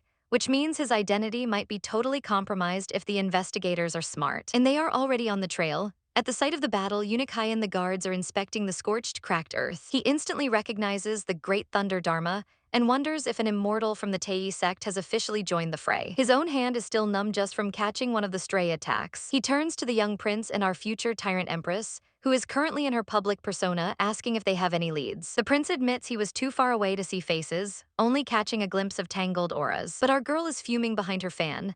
How dare they attack Ryuan, she thinks, her eyes narrowing as she vows to never let them get away. Unikai suggests they look for clues, and suddenly a memory flashes in her mind. She remembers a very specific sword, one she's seen hanging on the underclothes of Duke Zhao's son. Unikai is stunned by the accusation. The prince tries to play devil's advocate, noting that while the sword is the same, the attacker's aura seemed like a normal person. But the eunuch isn't taking any chances. He notes the black tortoise diagram and decides this is a matter for the emperor himself. The prince warns him to be careful. The Zhao clan has deep roots, and a false move could cause unnecessary suffering. As Unikai bows and heads off to report the treason, a mysterious figure watches them walk away from the shadows. He grips his sword, his expression dark and conflicted. "Damn it," he mutters. "I don't want to kill all of you if possible." Jinyu stands alone in the dead of night, his mind racing as he surveys the aftermath of the attack. He's worried sick about his silly wife, the future Tyrant Empress, knowing she was the real target of the earlier chaos and hoping she isn't hurt. Suddenly, a door creaks open, and our girl steps out, looking like the picture of grace and elegance. "Are you okay? Do you want to go out?" Jinyu asks, trying to keep his voice steady. He knows her secret, that she was a powerful empress in her past life, so he's convinced she's currently inside preparing something big with her personal maid. But the future Tyrant Empress is 2 steps ahead of him. She realizes she needs to act like an ordinary girl to keep her cover from being blown. "Just now a weird person broke in, I am so scared, woo-hoo-hoo," she wails, putting on a tearful performance that deserves an Oscar. Jinyu immediately pulls her into a hug, relieved that she's safe, but he knows he has to move fast before she starts taking matters into her own hands behind his back. Even her maid is in the background, sweating bullets at how naturally the Spirit Lord can switch her entire personality on a dime. Leaving her to rest, Jinyu heads out and is immediately intercepted by his father, Duke Zhao, who is in a total state of panic. "I heard from old Fu that a thief broke into our residence. Did you attack him?" The Duke screams, eyes wide with worry. Jinyu just leans back casually, explaining that someone released ghosts into the house, so he had no choice but to intervene. He starts looking around, realizing his older sister is nowhere to be found. With her fiery personality, Jinyu knows there's no way she'd miss a fight, and he starts to worry she was the assassin's true target. His dad quickly clarifies that she's actually off visiting subordinates and is likely currently winning a drinking contest. Jinyu warns his dad not to tell her about the attack, as he doesn't want her to be needlessly worried. But the Duke has a more pressing concern. Did Jinyu expose his real strength during the fight? Jinyu admits that while he wore a mask, the sword he used was a dead giveaway that it belonged to the Zhao residence. The Duke suggests just dealing with the witness, but Jinyu drops a bombshell. The person who saw him was the formidable Bai Chuan. "What?" The Duke shrieks, his face turning pale. Jinyu tries to suggest they just claim the sword was stolen, but his dad knows the Emperor isn't that easily fooled. Suddenly, a servant rushes into the courtyard, yelling for the master and young master. The mood turns icy as they realize the palace is already knocking. The tension is so thick you could cut it with a blade as they wait. Eunuch Li stands before them, looking far too formal for a late-night visit. He announces that the Emperor has issued a decree. Duke Zhao and Jinyu are officially invited to a banquet tomorrow for the opening of the hidden summit peak. Meanwhile, deep within the palace walls, a mysterious man in dark robes is enjoying a quiet cup of tea. The Emperor himself is there, questioning if a certain official is really willing to sacrifice his own daughter, noble consort Huang, for his plans. The official bows low, claiming it's a blessing for his daughter to be useful to his majesty. The Emperor just chuckles at how merciless the man is, agreeing to the plan. He's eagerly anticipating the banquet, wondering if Duke Zhao will try to save his debauchee son or the mysterious expert who took down an Earth immortal. He's convinced the situation will be quite entertaining. Like a spider spinning a web, the trap is officially set. Back at the residence, Jinyu and his dad are already dissecting the move. They must have planned the banquet as some sort of trap, the Duke exclaims, finally catching on. Jinyu notes that since there's no direct evidence, they have to attend or they'll look even more suspicious. He tells his dad to keep his head up, confident that he's strong enough to break them both out of the palace if things go south. Then Jinyu gets curious and asks if their clan has any other hidden experts he should know about. The Duke strikes a chibai pose, pointing at himself with a blush. "Expert, isn't there one right in front of you?" Jinyu literally spits in disbelief, completely unimpressed by his dad's strength. "You bastard, are you not going to discuss it with your dad?" The Duke yells as Jinyu walks away to figure out how to deal with the idiot Emperor. Once Jinyu is out of earshot, the Duke's expression turns serious. He wonders if his son actually sensed the presence of that person guarding the clan. Jinyu is thinking the same thing, knowing that true experts usually hide in plain sight as ordinary people. He turns his gaze toward old Fu, the family servant, wondering if he's been a secret god this whole time, only for old Fu to immediately trip over his own feet and faceplant. Yeah, Jinyu sighs, realizing he's definitely overthinking this one. We travel back many years to a time when the Imperial Palace felt a little less like a death trap and a little more like a classroom.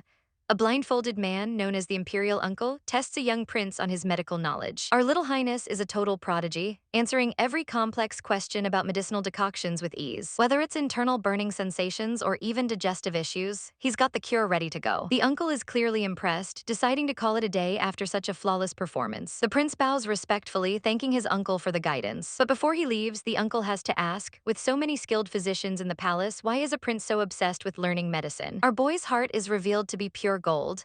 He explains that a maid who cared for him since childhood died simply because she didn't get treatment in time. Moved by this, the uncle smiles, thinking the Zhou dynasty is about to be blessed with a truly benevolent king. Little did he know, the Imperial Palace is where dreams go to be butchered. Fast forward to the present, and the atmosphere is a lot heavier as the fifth prince and our girl, the future Tyrant Empress, arrive at the palace gates. They're met by a high-ranking official who informs them that His Majesty is waiting at the Hall of Mental Cultivation. However, there's a catch. The Emperor only summoned the prince, meaning Lord Zhuguo, our powerful heroine, is told to wait in the main hall. She isn't exactly thrilled about being sidelined, giving the official a look that says she could end his whole career with a snap of her fingers. The official literally begs her not to make things difficult, looking like he's about to have a heart attack. The prince steps in, giving her a reassuring look and promising he'll be right back. As he walks away, he tells her not to worry, but his internal monologue is singing a much darker tune. He knows exactly what kind of palace this is, a place that looks like a majestic building but functions like a many-headed monster waiting to swallow them whole. As he's led through the corridors, he asks if the Emperor is alone,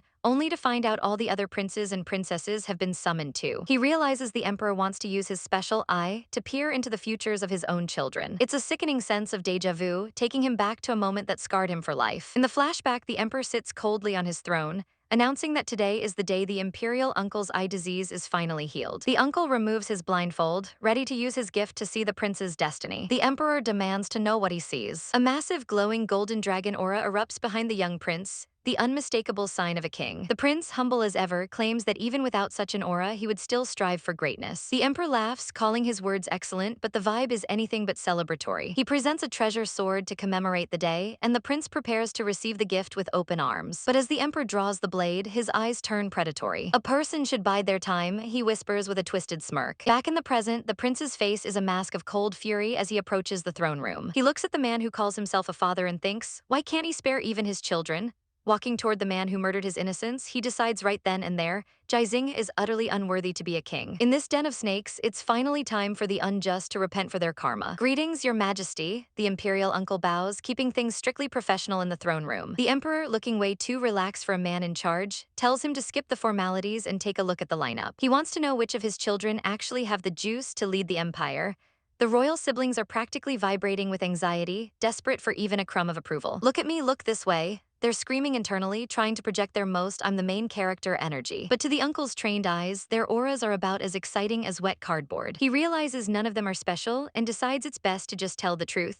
He carefully explains that while all the princes and princesses have potential, they're going to need a massive amount of cultivation to actually show off a remarkable aura. The emperor's vibe shifts instantly, a terrifying dark dragon aura looming behind him as he narrows his eyes. Imperial uncle, you don't have to feel burdened, he says, but his tone says otherwise. The uncle doesn't flinch, sticking to his assessment despite the literal dragon in the room. As the meeting wraps up, the emperor realizes one seat is empty. Hengi, the second prince. The eunuch awkwardly explains that the kid has stomach issues and will be arriving later. The other siblings can barely hide their mocking smirks, calling him a waste of time. Suddenly, a voice screams, I'm here, as the second prince bursts into the hall looking completely frazzled. And because this is a drama, he immediately trips over his own robes. He face-splints right in front of the entire court, looking like a total disaster. While his siblings are losing it, laughing at the useless prince, the uncle goes to help him up. But the second he gets close, his eyes go wide. Behind that clumsy exterior, he sees a massive, glowing golden dragon aura. This kid is the real deal. The uncle plays it cool, telling the emperor he'll check on the boy's health himself. But as he grabs Hengi's hand, he leans in and whispers a chilling warning. Second prince, if you want to survive, leave the capital as soon as possible. To protect the boy, he lies to the emperor's face, claiming the prince is just harmless. Once the kids are dismissed, the emperor introduces two immortals from the Tei sect. A man and a striking woman with red eyes step forward,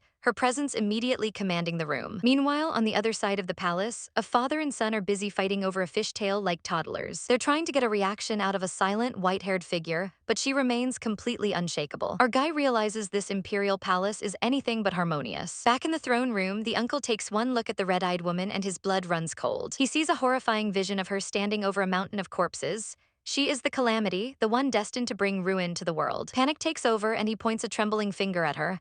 I beg the emperor, he screams, to kill this person immediately. But our future Tyrant Empress just stands there, looking absolutely unbothered by the sudden death sentence. This person's aura is the Mars calamity. A voice bellows, claiming that if this girl lives, she will bring nothing but chaos to the world. The emperor stares down at the purple-haired girl, pondering if the Mars calamity is a threat he can actually afford to keep around. Suddenly, a hand grips a hilt, as a warrior swears he is willing to serve the majesty. Prepare to die, you evil, he screams, charging forward with his blade drawn. But he didn't count on Bai Chuan, who simply scoffs as he prepares to intercept the fool. Bai Chuan unleashes a massive wave of blue energy that fills the entire hall. The attacker's eyes widen in sheer terror as he realizes he's outmatched. He finds himself frozen in place, unable to move a single muscle against the overwhelming pressure. Baichuan, he bellows in a desperate, futile rage as his plan falls apart. A massive shockwave tears through the room, sending debris flying everywhere. As the smoke clears, the prince stands tall with a smug grin, clearly enjoying the display of power. He looks at his defender and gives the cold, ruthless command, Bai Chuan, kill her. But wait, our girl, the future Tyrant Empress, materializes out of thin air to join the fray. The court is stunned, whispering in shock as they realize they're looking at the legendary fifth Zhuguo, Bai Chuan. Be careful, the prince warns, sensing the shift in the air, but the future Tyrant Empress just coolly replies, I got it. She summons swirling orbs of blue flame, her eyes glowing with lethal intent. With a flick of her wrist, she sends beams of pure destruction toward her target. The impact is massive, but the enemy is still standing, refusing to go down that easily. Bai Chuan holds his ground, using a talisman to shield the purple-haired girl from the fallout. Our girl isn't phased, spotting a weakness in his defense immediately.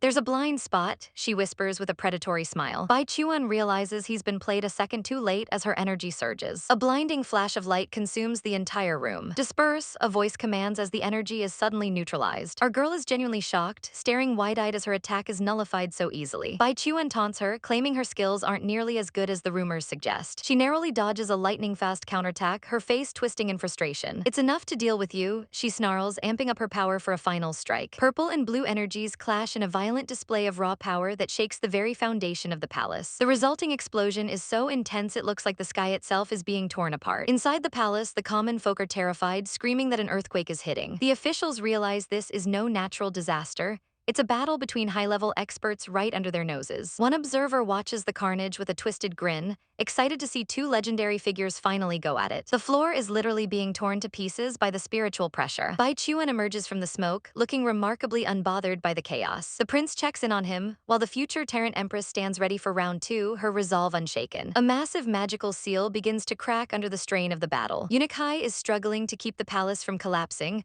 crying out that he won't be able to hold the barrier for much longer. The emperor is caught in a dilemma, not wanting to lose a valuable pawn but fearing the imperial uncle's warnings. That's when the purple-haired girl speaks up with a knowing smirk, sensing the emperor's hesitation. I wonder if your majesty has ever heard about Heavenly Marshal, she asks, dropping a massive lore bomb. She reveals that the Heavenly Marshal relic is actually hidden within the Immortal Summit. She leans in close, suggesting they take this conversation somewhere private to discuss the details. The emperor turns to his official, calling out to Eunuch Hai to intervene. Make them stop, he orders, putting a temporary end to the fight before his palace is reduced to rubble. Why isn't the food here yet? Are you trying to starve me to death? Our guy screams, slamming his hand onto the table while his father casually sips tea. Honestly, these two are treating the Imperial Palace like a cheap roadside diner, and they're not even subtle about it. It's your turn to cause a scene this time, old man, he whispers with a devious smirk. But his dad isn't falling for it, shooting back a cheeky smile of his own. Oh, please. It should be your turn. The two of them stand there in a chibai standoff, looking like absolute menaces. Before long, they're literally barking at each other about whose turn it is to be the resident brat. The poor palace official watching this is sweating bullets, wondering if he can just find someone to drag these two away before they burn the place down. Just then, a messenger whispers something in his ear. He approaches our guy with a serious look.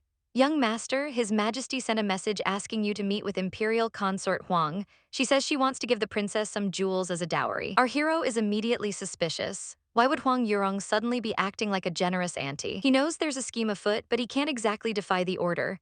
But Huang Yurong is my pawn, he thinks, a dark smile playing on his lips. Is that idiot emperor trying to use my pawn to deal with me? How interesting. He agrees to go, leaving his father behind with a half-finished drink. As he's being led through the palace gardens, he spots a familiar figure leaning against a wall. It's the new emperor, the one the vassals crowned after our girl, the future Tyrant Empress, was dethroned.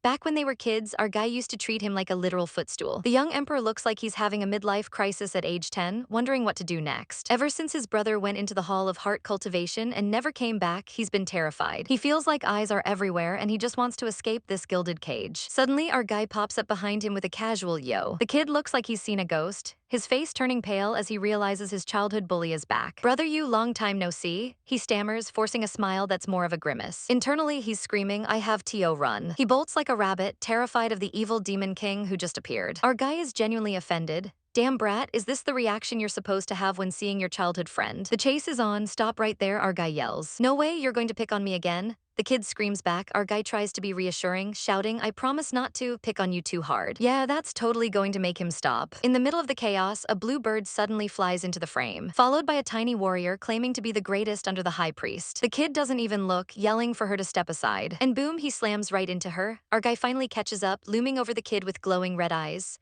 Run, why don't you continue to run? The kid tries to claim he just slammed into a little girl, but our guy tells him he must be dreaming. He grabs the kid by the collar, demanding to know why he ran. Did you do something against me? The kid is clearly hiding something, sweating and looking away. Our guy knows this brat is up to no good, but he has that meeting with Huang Yurong to attend. Then a light bulb goes off. He remembers that his blue sparrow can use a special poisonous insect to transform into a duplicate of himself. Within seconds, there are two of him. He pokes the dizzy bird, telling it to wake up and transform. He leaves his clone behind to keep an eye on the suspicious brat, while the real him zips away to the meeting. The clone, acting all friendly, asks the kid if he's eaten yet. But the kid isn't fooled, wondering what kind of twisted plot is being cooked up this time. Back at the palace, the official sees our guy return and leads him inside. He steps into the room alone, sensing no immediate danger or ambush. The air is thick with a strange mist, and he remains on high guard. Suddenly, a woman's voice drips with honey from the shadows. "You're back, darling." The mist clears to reveal the imperial consort, Huang Yurong, looking absolutely stunning and way too welcoming for someone who's supposed to be a pawn. Our girl, the future Tyrant Empress, is currently performing some high-stakes magical surgery, pulling a nasty poisonous insect right out of this man's face. With a focused flick of her wrist and a burst of light magic, she yanks the parasite out. It doesn't stand a chance, exploding into dust under the pressure of her power. "All right, the poisonous insect inside his body has been removed," she says calmly, though she warns him they'll have to deal with his daughter's situation after she returns from the summit. The official is beyond impressed, realizing our girl isn't just talk, she's the real deal. He even admits it's a total waste for someone as talented as her to marry a guy like Zhao Jinyu. "What do you mean?" she asks, her red eyes narrowing as she senses a shift in the conversation. The old man smirks, revealing a dark secret. The emperor is desperate to get rid of Zhao Jinyu and has already set a plan in motion to charge him with a capital crime this very day. Our girl asks what kind of trap could possibly be enough to take down a man like him. The answer is as scandalous as it gets. "Don't you think the crime of committing adultery with an imperial consort is enough?" The future Tyrant Empress's hand starts to shake as the realization hits her. They actually sacrificed Huang Yurong just to make this setup work. But the official just smiles that snake-like grin, claiming everything is for the emperor. "The matter has been dealt with. Don't forget what you promised me," she says, her voice turning to ice as she prepares to leave. She throws on her veiled hat and rushes out, her heart racing as she realizes the clock is ticking for her husband. She looks genuinely distressed. If she doesn't get there in time to stop the setup, their entire future is over. Meanwhile, that old snake watches her go with a look that says he's already won. Back at the scene of the crime, the imperial consort is doing her best to seduce Zhao Jinyu, whispering, "Why don't we rest early?" But Jinyu immediately feels something is wrong. His true vital circulation is going haywire. He realizes he's been dosed with a domineering drug designed to strip him of his self-control. Most men would have folded instantly, but our boy has a spine of steel. "Excuse me, I'm married," he says, literally poking her in the forehead to keep her back. He uses a burst of energy to knock her out cold before things get messy. He stands over her, cursing the idiot emperor for using such a pathetic, venomous scheme. Right on cue, the support services arrive to catch him in the act, surrounding the building with spears drawn. The guards charge in, shouting that not even a fly should be allowed to pass through. A plant in the crowd cries out for help, leading the guards right to the room where the perverted scum should be. They barge in, ready to capture their targets. But while they're searching every corner, Zhao Jinyu is already long gone. He's safe for now, thanks to a hidden insect he had on him to mask his presence. Now he just needs a solid alibi. He remembers the poor soul he was hanging out with earlier to establish his whereabouts. We see a flashback of him awkwardly chatting with a guy named Hengi about the weather while sweating bullets, desperately waiting for our girl to return. When he finally hears her voice telling him she's back, he makes a break for it, claiming he needs the toilet. Hengi is just glad the jinx is finally gone, but his relief lasts about 5 seconds. A hand clamps down on his shoulder. "Calling me a jinx," Jinyu whispers with a terrifying, shadowy expression. He tells the terrified guy they need to celebrate their reunion properly. With a sharp-toothed grin that would make a shark nervous, he leaves Hengi shaking in his boots. To make sure everyone believes he was nowhere near the consort's room, Jinyu starts acting like a complete palace menace. He starts throwing stones at the fish and causing a scene just to be noticed by the staff. He even starts flirting with random girls just to ensure he's the center of attention. The entire palace is in an uproar because of his antics. While Jinyu is having the time of his life laughing, poor Hengi is panting, barely able to keep up with the chaos. The guards finally catch up to the duo, demanding they stop their nonsense immediately. But Jinyu isn't done yet, scaring the daylights out of Hengi one more time. He drags the poor guy off for more fun, leading the guards on a wild goose chase through the palace grounds while his real alibi is cemented. Our guy is burning the midnight oil, calculating every possible move like a grandmaster playing 4D chess. He knows Zhao Jinyu is a shark who will smell blood the second he realizes the Zhao clan is hiding a secret weapon. Even with his cute little bird buddy snoozing on his lap, he's running through every backup plan to ensure they survive the coming storm. Morning light hits, and he's feeling the weight of the day. He's got a palace banquet to attend, and he's already calling the emperor an idiot for whatever scheme he's hatching. He drags his exhausted self out of the room, only to bump right into our girl, the future Tyrant Empress. She's been looking for him all morning just to grab breakfast,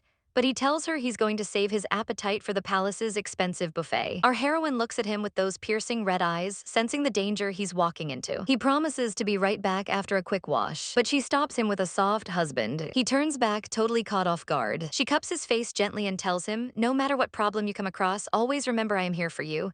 Believe in me." It's a rare moment of pure tenderness before the chaos begins. Cut to our girl sprinting through the palace grounds, heart racing as she realizes she totally miscalculated. She's terrified that Zhao Jinyu has already moved his pieces and conspired with Huang Yu for an evil scheme. When the guards try to block her path, she doesn't have time for games and screams, scram, as she charges through. In her haste, she even drops a Tian clan token, but she doesn't care, she has to reach him. She rounds a corner and freezes when she sees a familiar shadow. It's her husband. He's just as shocked to see her, demanding to know what she's doing in the palace. She practically collapses into his arms, but things get awkward fast when she realizes the Imperial sister is standing right there. The guards catch up, surrounding them and demanding to know who gave them permission to be so brazen. Our girl has had enough of the secret identity life and steps forward, shouting for everyone to stop. She drops the ultimate bombshell. I, the third Imperial princess of the Zhou dynasty, order all of you to. The sister is floored. And our guy's jaw is basically on the floor. He's thinking, you silly lass, are you abandoning your character? Before she can finish her royal decree, he grabs her hand and shouts, I'll bring you out. She's stunned that this weak man is suddenly acting like a hero. As they run, a vision of him in another life flashes by,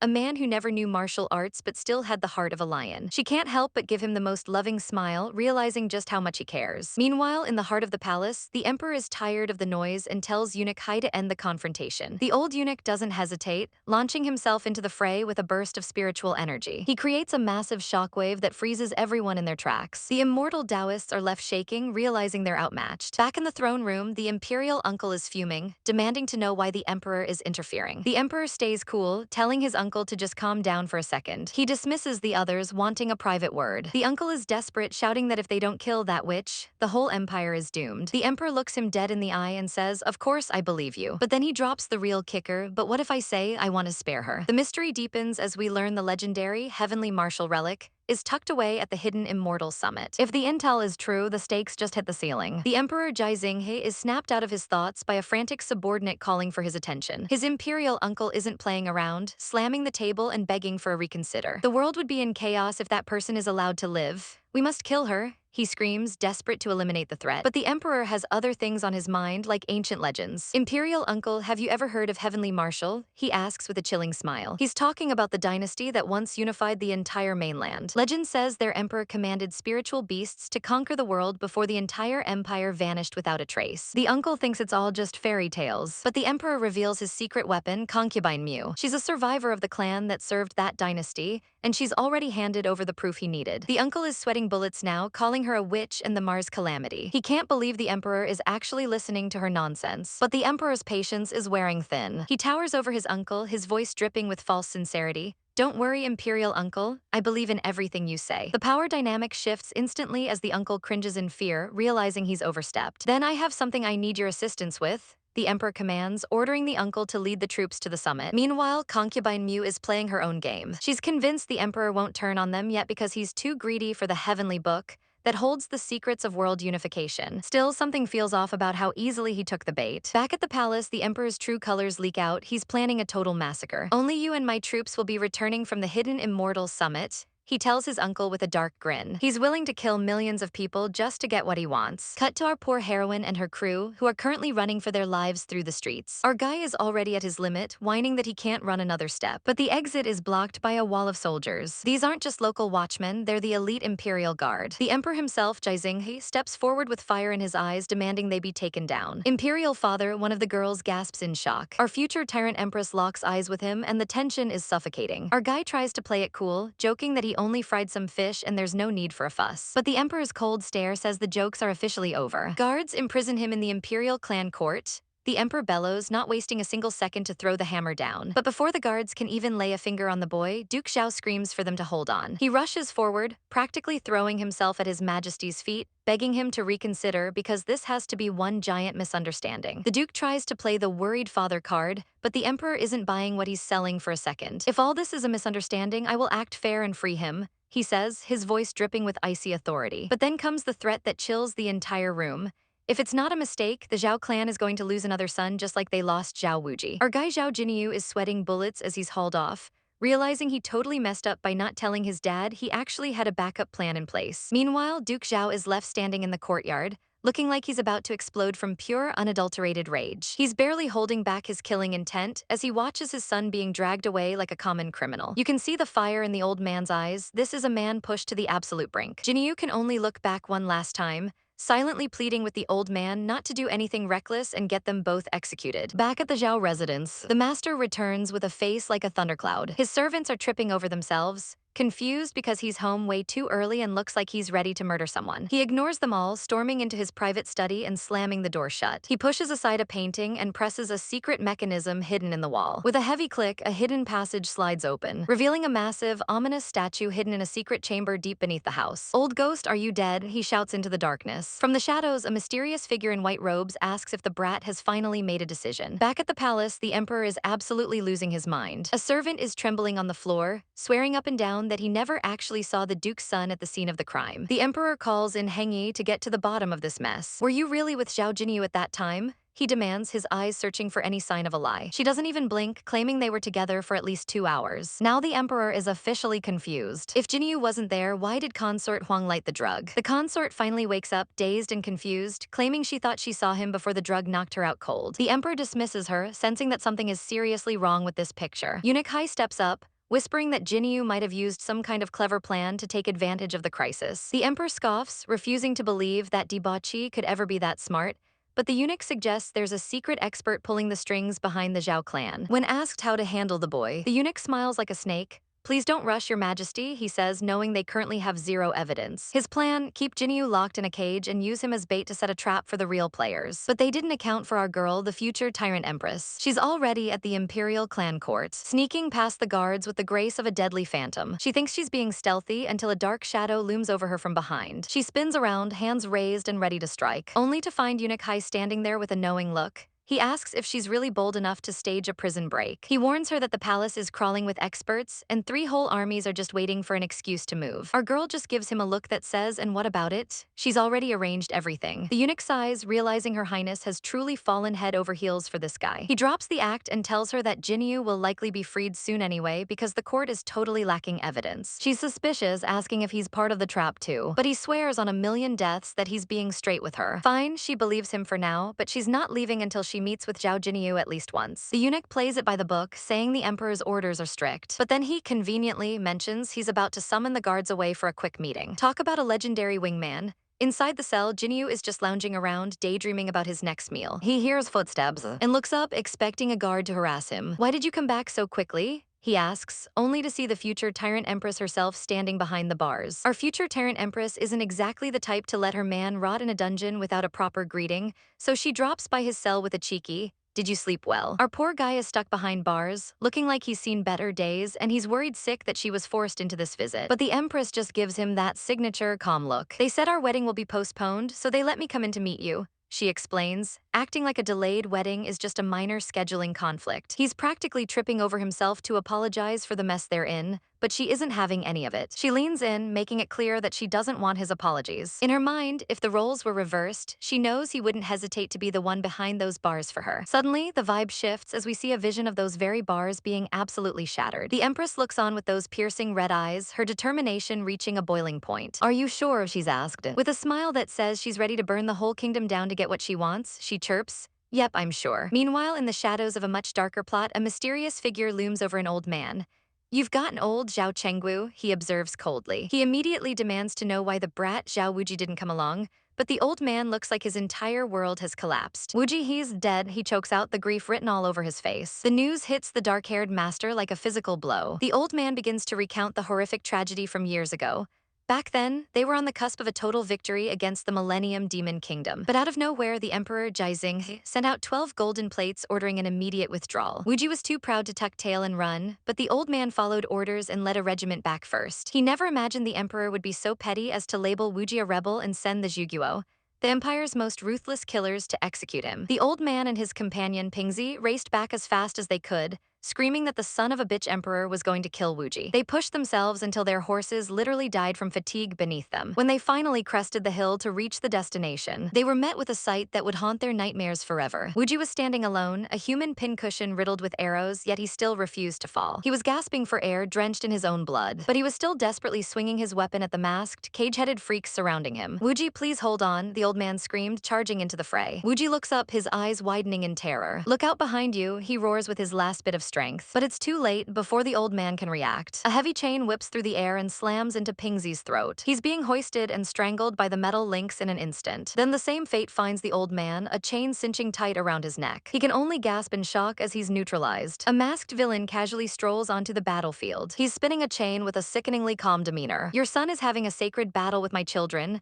We as adults shouldn't disturb them," he sneers. The old man is literally begging for his son's life, promising he didn't rebel. The villain doesn't even care about the truth. He admits he knows Wuji is innocent. Pingzi chokes out a desperate "then why?" and the villain forces them to watch the execution. Wuji is fighting like a god against the masked monsters, but the villain explains that Wuji is simply too outstanding.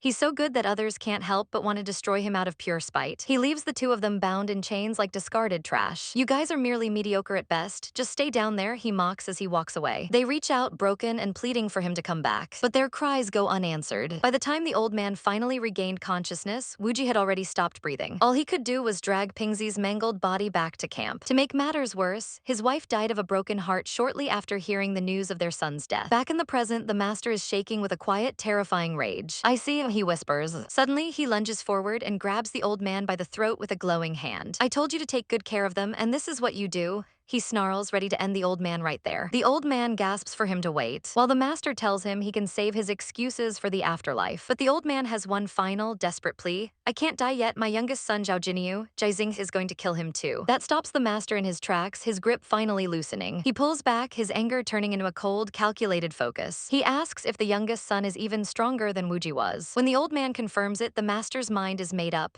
"In that case, I'll go with you," he declares. He looks over the map of the dynasty, realizing they're surrounded by enemies and vassal states. The old man is done with peace and patience. If he's going to lose another child, he's ready to watch the world burn. Our lead gives a dark, satisfied shout.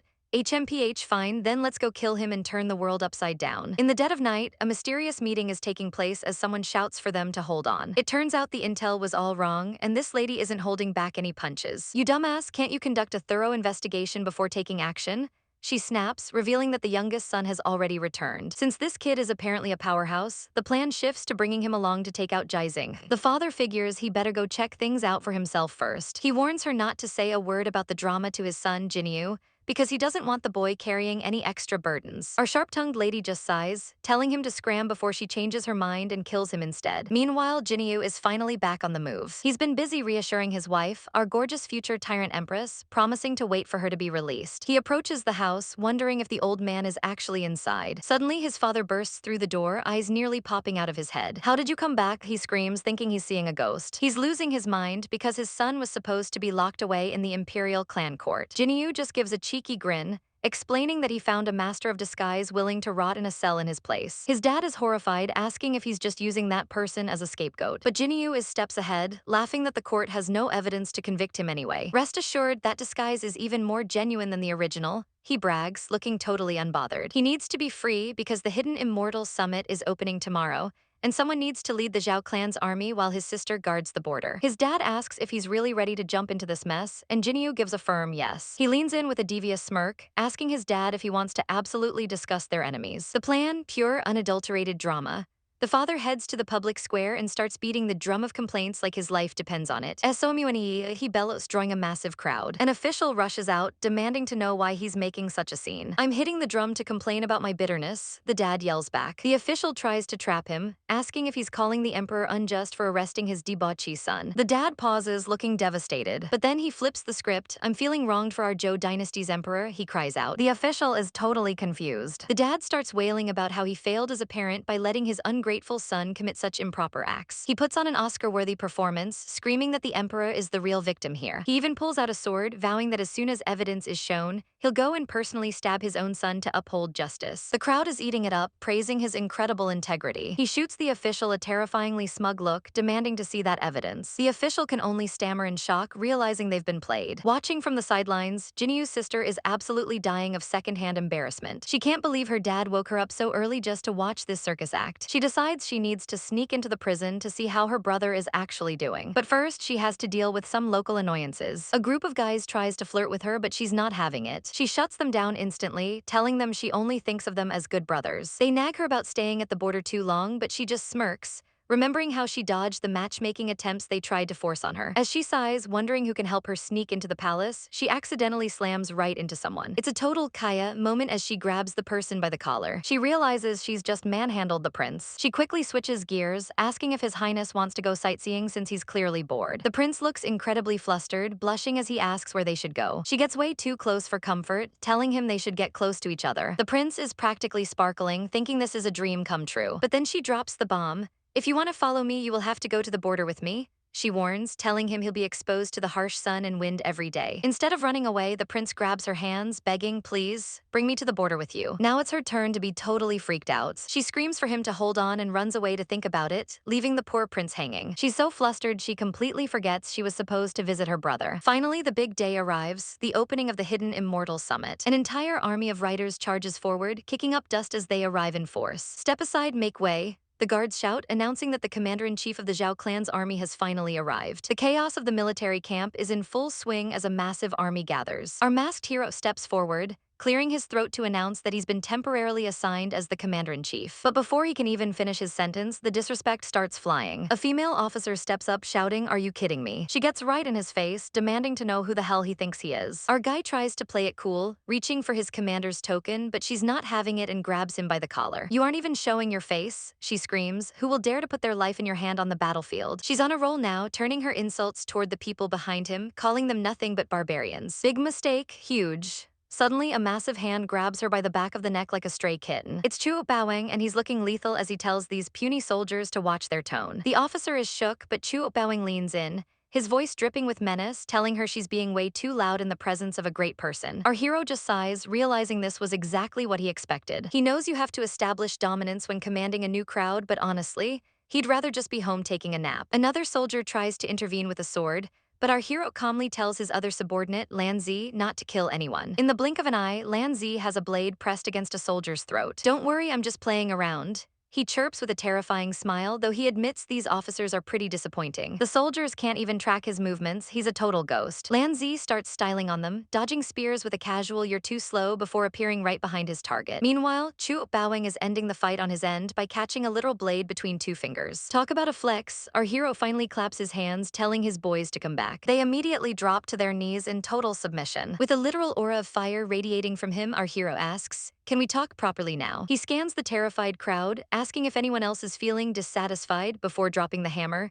Anyone who disobeys from now on gets chopped into pieces. On the other side of the camp, our girl, the future Tyrant Empress, is keeping a low profile inside a carriage. Her attendants remind her to stay hidden so she doesn't attract too much attention. She's looking into a mirror, her heart aching as she wonders how her husband is doing. She's actually got a substitute acting sick in her place back home just so she could sneak out for this mission. She's heading to the Hidden Immortal Summit, hoping her husband isn't getting into any trouble while she's gone. Little does she know, he's currently the one scaring an entire army half to death. Her goal is simple: secure the legendary treasures of the ancestral Spring clan so that if the worst happens, she'll have the power to rescue him. "Just wait for me, husband," she thinks with a soft smile. As the various factions gather on horseback, including a white-haired beauty and her companion, Ryuan, they notice the commotion coming from the Zhao clan's army. Ryuan tells her to ignore it, focused instead on the calamity they need to deal with. He knows the Emperor's paranoia has reached a breaking point, and the political stakes are higher than ever. Finally, the moment of truth arrives. An official with flowing white hair announces that the Hidden Immortal Summit is about to open. He starts handing out tokens, claiming they'll allow the soldiers to call for help or send messages back. But Ryuan sees right through the lies, those tokens are fakes. The leadership has no intention of letting any of these people return alive. The portal roars to life, a swirling vortex of spiritual energy opening the way to the summit. An official raises a cup, wishing everyone luck and prosperity before smashing it on the ground as a signal. The army charges forward, a thundering mass of horses and steel disappearing into the light. Everyone has their own agenda. Some want secret treasures, others want to unite the country, and our main couple, they're just trying to protect each other in a world that wants them dead. Waving away the thick, suffocating fog, our protagonist mutters that the immortal realm certainly lives up to its name.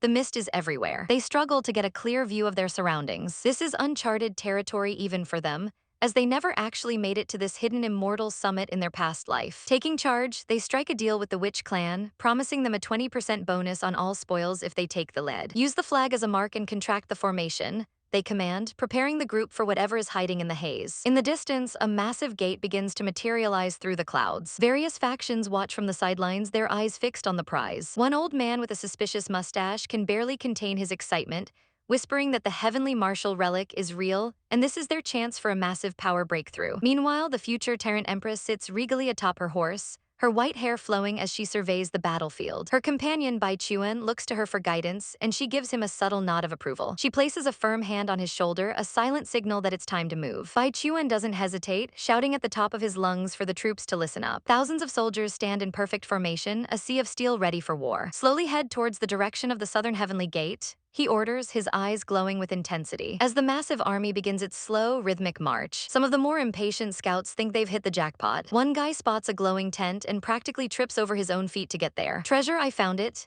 he screams, joined by others who find black heavenly fruits and ancient weapons scattered about. But our masked MC isn't joining the celebration. While everyone else is busy looting, they realize that something is horribly wrong. They notice the abandoned carriages aren't facing the summit, they're all facing outward. They weren't here to pay tribute, MC whispers as the realization hits like a ton of bricks. They were running away. Despite the sheer number of experts present, a cold shiver runs down their spine. And just like that, the treasure hunt turns into a bloodbath. A greedy soldier reaches for a second chest, unaware of the silent, dark silhouette looming behind him. A is the only sound he makes before a blade whistles through the air. He's sliced apart in a spray of crimson, the treasure chest now soaked in his blood. Total chaos erupts as the statues in the area spring to life. These aren't men, they're mechanical soldiers that don't emit a single drop of killing intent, making them impossible to detect until it's too late. They move with terrifying precision, carving through the ranks and crushing anyone in their paths. "Did you feel any killing intention just now?" MC asks their team. When the answer is a terrified no, MC warns them that these mechanical monsters will have their heads before they even know they're under attack. To prove the point, an arrow suddenly flies toward a teammate's face. MC catches it barehanded just inches from their eyes. "Just like this," they say coolly as a stone archer stares them down from a ledge. MC sends Chuo Bowing and Lan Zi to handle the threat. Chuo Bowing lunges forward, his fist glowing with raw power. He unleashes a strike that shatters the air, slamming his fist directly into the stone soldier's chest. The impact is so violent it sends debris flying everywhere. However, the stone archer on the roof isn't finished, aiming a glowing bolt right at Chuo Bowing's head. He realizes he's a sitting duck, but Lan Zi is already one step ahead.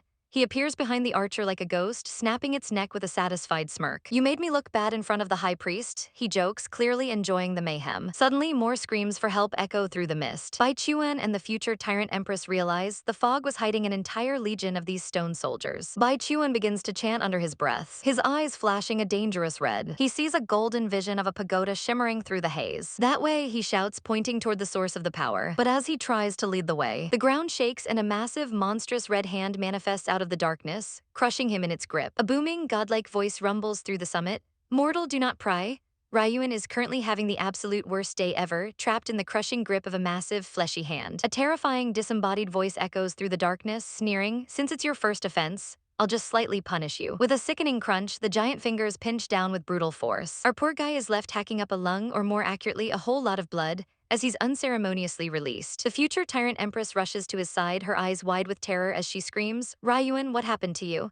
He's barely holding it together, wiping the crimson from his chin while gasping out, "Did you see who and how he attacked me?" Our girl is completely shaken because, despite her insane power, she didn't feel a single thing. She starts to spiral, thinking, "What should I do if I can't protect Ryuan?" But he tries to play the hero. He gives her a weak, confident smirk, insisting, "I won't die that easily." Deep down, Ryuan is sweating bullets. If even the Empress can't sense this enemy, they are in serious trouble. He decides they need to report this mess to the Imperial Court immediately to get some actual backup. But then, a sudden realization hits him like a freight train as he looks at the shattered remnants of the items in his hand. "It's from that time," he mutters, finally connecting the dots back to that invisible, crushing assault. A general interrupts his brooding, shouting, "Prince, our army shouldn't stay here for too long." He begs for a decision on whether to push forward or tuck tail and run before they're all wiped out. Ryuan isn't backing down, stating flatly, "It's impossible to retreat. We won't be able to go back even if we follow the path we came from." He's been playing 4D chess this whole time, observing the terrain since the start. He explains that this entire place is a magical death trap laid out according to the art of Kaiman Dunjia. He points a steady finger toward the swirling mist, declaring the life door should be there. He turns to our girl, saying, "Bai Chuan, I want to transmit an order." Meanwhile, a mysterious masked figure stands ready as mechanism soldiers start pouring out of the mist like a literal nightmare. The battlefield is pure chaos, with soldiers desperately fending off these mechanical monsters that just won't stop coming. The masked man finally bellows, "All the armies, listen to my order, head towards the northeast direction." Ryuan watches the masked man from a distance, his gaze sharp and calculating. Some of the soldiers are skeptical of the prince's divine eyes,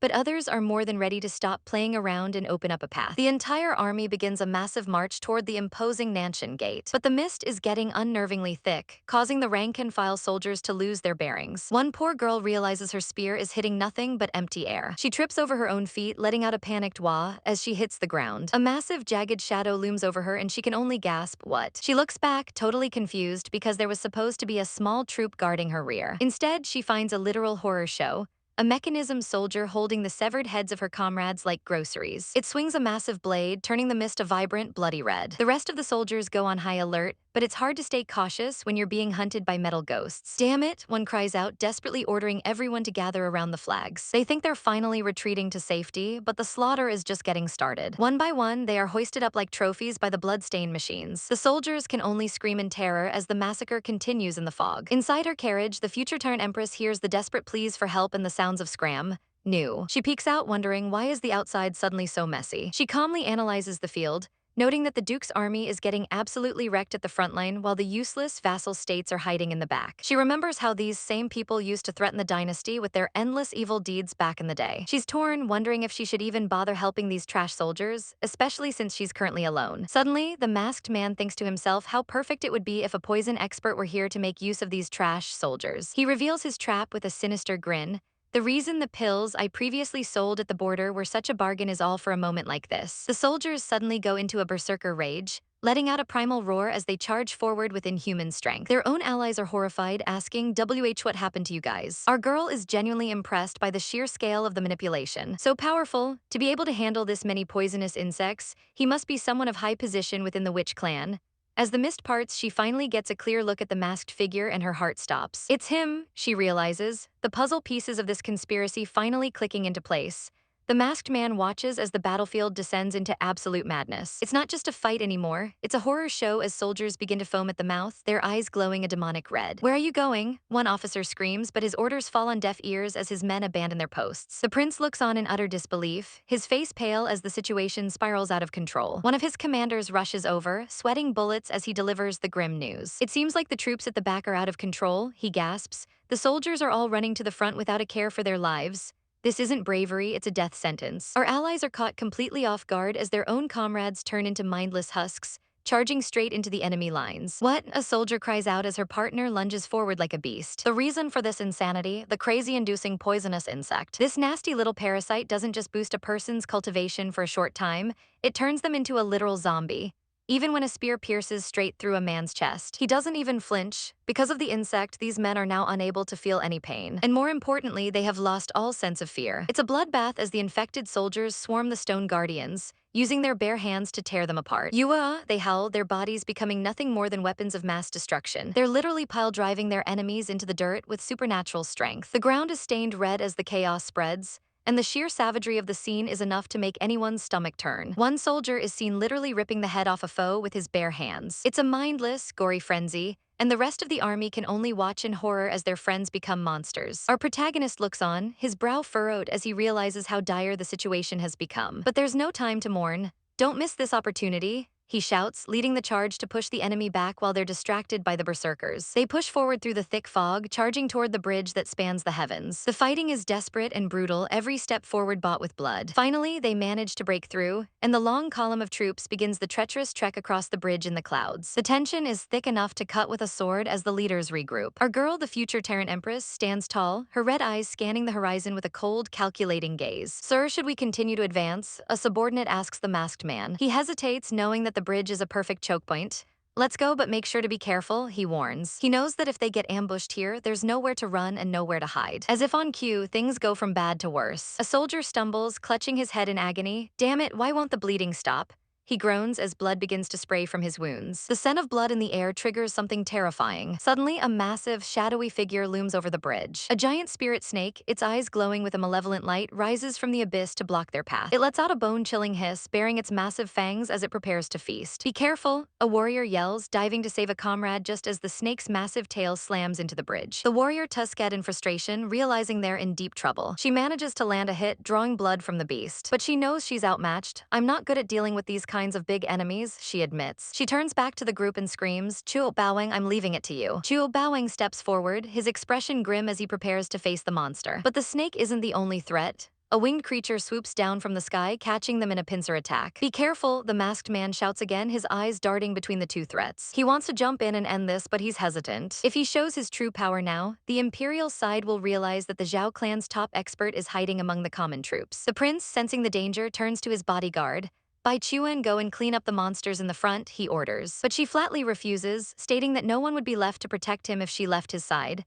Seeing the stalemate, the future Tyrant Empress steps forward, her voice dripping with authority. Right now we are all in the same boat, she says, looking the prince in the eye. We have to work together. As she bows, she thinks to herself that this hidden immortal summit is far weirder than she remembers. In her past life, this place was never this dangerous, and she can't help but wonder what has changed as the massive gates of the summit finally come into view. Steel meets claw in a shower of sparks as the battlefield turns into a literal slaughterhouse. Our girls' subordinates are currently fighting for their lives, and things are looking grim. Why is it so strong? One warrior screams, barely holding back the talons of a mutated birdman. But if you think a pigeon with a gym membership is bad, check out the oversized garden hose from hell currently towering over the main army. The soldiers try to put on a brave face, shouting "kill it" as they charge. Bad move, the giant serpent delivers a swing that would make a pro golfer jealous, sending the entire front line into a forced flying lesson. It's a total mess of scales and screams as the snake's tail slams into anyone unlucky enough to be standing. Men are tossed around like ragdolls, but the reinforcement squad arrives, screaming their lungs out for a counterattack. One brave soul tries to pull a wrestling the gator move on the snake's tail, grabbing on with everything he's got. He's sweating buckets, teeth gritted as he tries to hold the line. He plants his feet, but something sinister is lurking within the chaos. Before he can even process the danger, a massive blow catches him off guard. What? He gasps, as a brutal strike lands right on his chest. He's sent reeling, blood spraying as he hits the dirt.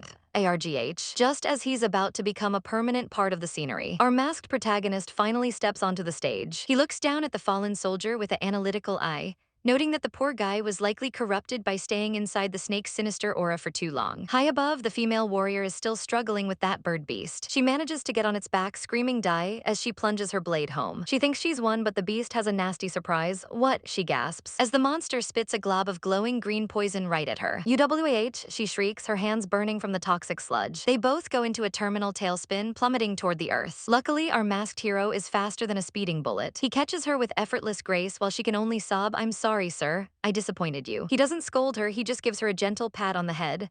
"All right, stay on the side and watch," he tells his injured team. He turns to face the massive serpent, looking like he's about to take out the trash. The snake hisses, sensing a real threat. Its red eyes locked onto the masked man. But before he can make his move, he senses someone else approaching. Enter the senior brother Taoist, who clearly loves a dramatic entrance. He charges up a massive spear of lightning while our boy just watches from the sidelines. The Taoist unleashes a boom that lights up the entire sky with electricity. The birdman and the snake are caught in the blast, blood splattering everywhere. The snake is looking pretty chewed up, but it's still trying to slither away. Our hero isn't about to let them escape after they touched his people. "You dare to run away after hurting my people?" he asks, his voice dropping an octave. With a casual flick of his thumb, he launches a tiny stone. It hits the snake right in its weak spot with a sickening thwack. He does the same for the birdman, his pebbles of doom finishing what the lightning started. The beasts finally collapse into shadows and dust, falling from the sky like lid weights. The Taoist is genuinely confused, scratching his head. "That's weird. Why did it feel like the beast fell before I could hit it?" he mutters. But our boy is a master of sarcasm. He walks up and says, "Taoist is so awesome." The Taoist's ego inflates instantly. It's just the usual stuff," he brags, stroking his mustache. He starts rambling about how he's definitely going to have a breakthrough after this fight. Our masked hero just gives him a double thumbs up, thinking, "Yeah, sure, buddy, whatever helps you sleep at night." He tells the Taoist to handle the rest, while he goes back to check on his injured subordinates. "I'll leave it to you then, senior brother," he says, hiding a smirk. As the army marches forward toward the next objective, the Taoist continues his flashy lightning show to keep up appearances. But in the shadows of the battlefield, the future Tyrant Empress finally appears. She stands over the carcass of the birdman, her red eyes glowing with a cold, terrifying light. She doesn't say a word, her presence alone enough to chill the air. The army finally reaches a massive, fog-shrouded pagoda. Our masked hero looks up, his expression turning serious. This is the place. But his heart skips a beat when he sees what's guarding the entrance. It's a colossal, four-eyed white beast that looks like it stepped out of a nightmare. Its eyes glow with a murderous intent, and even our hero looks a bit worried. The senior brother Taoist is absolutely losing his mind. "What kind of monster is this?" he screams, his bravado vanishing instantly. The giant goat-like beast begins to close in on our hero. It's a standoff between a masked man and a mountain of fur and horns, but our boy doesn't flinch. He stands his ground as a heavy pressure fills the air, commanding the monster with two simple words: kneel down. Facing down a massive, multi-eyed creature in the middle of the woods, The tension is thick enough to cut with a spirit blade. Mustache Man is ready to blast it into oblivion, screaming monster, while charging up his lightning, but his comrade shouts for him to hold on. Turns out this nightmare fuel is actually the legendary spiritual beast Fei, and despite looking like a demon's pet, he's actually quite the gentleman towards people. The prince is shook that our masked friend could get so close to it, noting that the boy's aura must be something special, though he can't read it properly due to the area's restrictions. Fei just gives them a look that says, "I'm too cute for this drama." Even the royal soldiers are forced to a grinding halt when the beast blocks their path. Fei looks like he's about to take a nap, and the prince realizes the soldiers are actually scared of the big guy. In that case, we don't have to worry about outside threats if we stay here, he decides, playing it safe. They push open the massive doors to a hidden chamber, only to find a pill furnace leaking some seriously bad vibes in the form of red, crackling energy. As the squad moves in, the prince starts geeking out over some ancient stone tablets, saying he needs a minute to play translator. He tells everyone to stay put, but you know our girl isn't about to follow orders. Our future Tyrant Empress steps forward, her red eyes glowing with a "I'm about to ruin this man's whole career" energy. Masked Bro senses the fierce power coming from the furnace, while the soldiers are told to keep their hands to themselves. Ignoring the warnings, our girl reaches out toward the glowing yin-yang seal. As she touches it, the whole room starts vibrating. The squad looks on in absolute horror, as the furnace goes into total meltdown mode. "It's bad, someone catch her," the guard yells, but it's too late. As they scramble to grab her, she just gives them a cold, beautiful smirk. "You're too late," she whispers. With a massive flash of light, she triggers a teleportation spell that catches everyone off guard. "Disappear," the screen practically screams as she warps the hindrances away. She stands alone for a moment, glad to be rid of the baggage, before vanishing into a pillar of green light herself. The rest of the group wakes up in a dark, metallic void. "We got teleported, probably into the pill furnace," Masked Bro groans. Right in front of them sits a sword radiating the same terrifying energy they felt earlier. Our girl, the future Tyrant Empress, is already stressing out, thinking, "Damn it, I need to get back to Ryuan's side." She summons 3 blue spirit flames and prepares to blast her way out. She asks the Tei sect guy to help her out, but Mustache Man is too busy eyeing the treasure.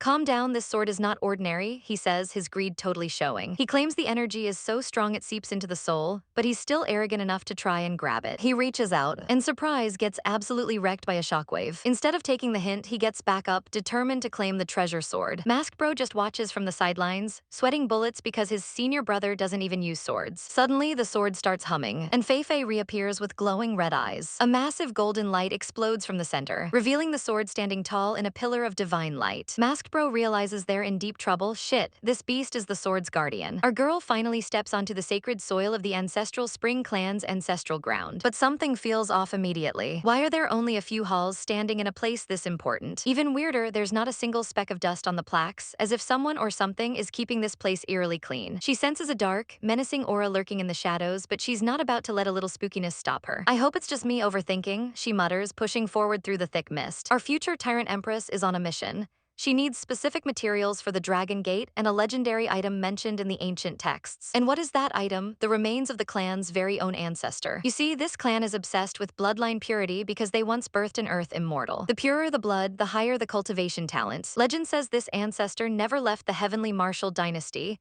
which means her body has to be right here in these ruins. She steps deeper into the temple, her eyes narrowing as she finds exactly what she was looking for. Locked away in a massive, glowing blue crystal held by heavy chains is the ancestor herself. "Descendant Mu Liuxu is here," she says, bowing with a mix of respect and ambition.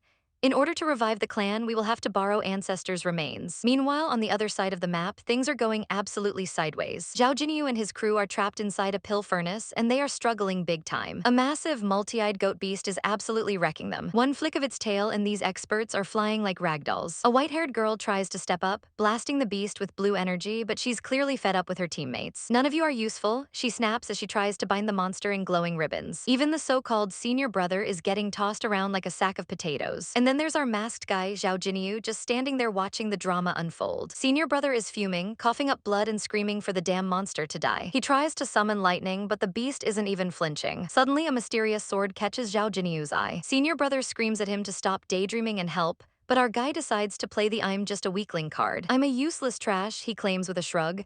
I got teleported in here just like that. Senior brother buys it, calling him a pathetic loser before turning back to the fight. Little does he know our masked friend is playing 4D chess. Since his old sword was already recognized, he needs a new weapon and that floating blade looks perfect. He reaches out and the sword hums with power, accepting him as its master instantly. This sword accepted me as master just like that, he muses, feeling its incredible energy. It's a top-tier blade and he knows exactly how to use it. With one massive swing, he slices through the very fabric of space. Senior brother realizes he's been played and loses his mind. Bastard, you tricked me, that sword is mine, he shrieks. The white-haired girl can only watch in shock as reality itself tears open. They beg him to take them along, but our guy isn't feeling charitable today. He stands at the edge of the portal, looking back at the losers he's leaving behind. If you want to come out, think of a way by yourself, he says with a smug grin. To add insult to injury, he starts charging up a massive lightning attack. 36 thunder, 72nd yin gate, make the energy into thunder sky, he chants. Senior brother is horrified because that's a secret sect art that no outsider should know. He blasts them one last time for good measure and waves a cheerful goodbye. Bye-bye, he shouts as the portal closes, leaving them trapped with a very angry goat monster. Zhao Jinyu finally pops out at the hidden immortal summit, but it's so foggy he can barely see his own hand. But as the mist clears, he spots a familiar, elegant figure waiting in the distance. It's our girl, the future Tyrant Empress, and things are about to get very interesting. The man in blue sighs as he stares down his opponent, wondering why he keeps running into trouble. Our girl, the future Tyrant Empress, looks on with a cold, focused gaze. Why is there a monster wherever I go? The man mutters, clearly done with the day's drama. But the Empress isn't having any of it, shouting, how dare a monster step into my clan's sacred ground? The beast is fast, dodging her initial light attack with ease. He dodged it, whatever in that case, she says, her voice trailing off as she prepares something much bigger. She taps her forehead, focusing her spiritual energy. Suddenly, a massive blue spirit warrior manifests behind her, glowing with intense power. The man in blue can only watch in disbelief, asking, why did another one appear? He's currently busy with his own problems, facing down a massive green ogre. Whatever, it's the same whether I have to kill one or two, he says, remaining annoyingly cool under pressure. The ogre lunges at him with a roar. He delivers a brutal kick to its chest, followed by a crackling surge of electricity. Form extinguishing thunder, he yells, lighting up the room. The ogre screams as the lightning fries its skin. Our poor heroine looks exhausted, sweat beading on her forehead as she watches the chaos. To the man's horror, the ogre is still standing. It can move even after receiving my thunder art, he exclaims. He narrowly dodges a counterattack, realizing he's dealing with a heavy hitter. This monster might have the strength of an earth immortal, he notes, his expression turning grim. He reaches for his true weapon, a sword wreathed in dark, sinister flames. The Empress is stunned by the overwhelming pressure. How is it possible, she whispers. Even the monster feels the shift in the air, wondering just who this man really is. Gritting her teeth, our girl decides to go all out. She pulls out a magnificent golden bow. She releases a devastating shot that rocks the entire area. But the recoil and the monster's counterpressure are too much. Arg, she cries out as she's blown back. The monster stomps the ground, closing the distance instantly. She barely manages to block with her bow, her heart racing. Don't tell me I'm going to die here today, she thinks, panic finally setting in. As the battle rages, the man in blue feels a strange sense of deja vu. Weird, why am I getting a familiar feeling? He asks himself. He sees a vision of the Empress in different regal red robes, holding the same golden bow. In this memory, she's standing with a man in dark armor. She sounds so much softer here, saying, I've left some street snacks you like but are too shy to buy in your bedroom. She even warns him not to forget to eat them, showing a side we haven't seen yet. Back in the present, the Empress is at her limit. I'm done for, she thinks as the final blow approaches. Suddenly, a massive slash cuts through the air. A thick cloud of green poison smoke erupts, masking everything. Immortal puppet, a voice calls out. The man in blue quickly puts on a mask to filter the air. He slashes through the mist, but it's too late. They escaped, he says, standing alone in the clearing. He reflects on the strange familiarity of the encounter, thinking it might be someone from his previous life. He even smirks, wondering if his wife would have understood the monster's cryptic words. Meanwhile, the scene shifts to the fifth prince's location. The tower begins to shake violently. Yuwa, is this an earthquake? The soldiers scream in terror. A scout rushes up to the prince, reporting, those puppets surrounded us again. The troops are losing morale fast, desperate for orders. The prince stands silent for a moment, his mind racing. We must find the next life gate, he commands. He knows there's only one way out. I have to use the divine eyes, he mutters, his voice trembling slightly. He focuses every ounce of his power. His eyes glow a piercing, demonic red. Through his new vision, a red trail appears, marking the path to safety. Got it? He says. He points forward, shouting, all troops, advance toward the direction I'm pointing at. The soldiers shout Roger and charge ahead. The prince thinks this is his moment of triumph. Our girl, the future Tyrant Empress, freezes as the realization hits her like a physical blow. Ryuan is injured, she whispers, her heart sinking as she watches the chaos unfold. While she's distracted, a multi-eyed goat monstrosity looms over the battlefield.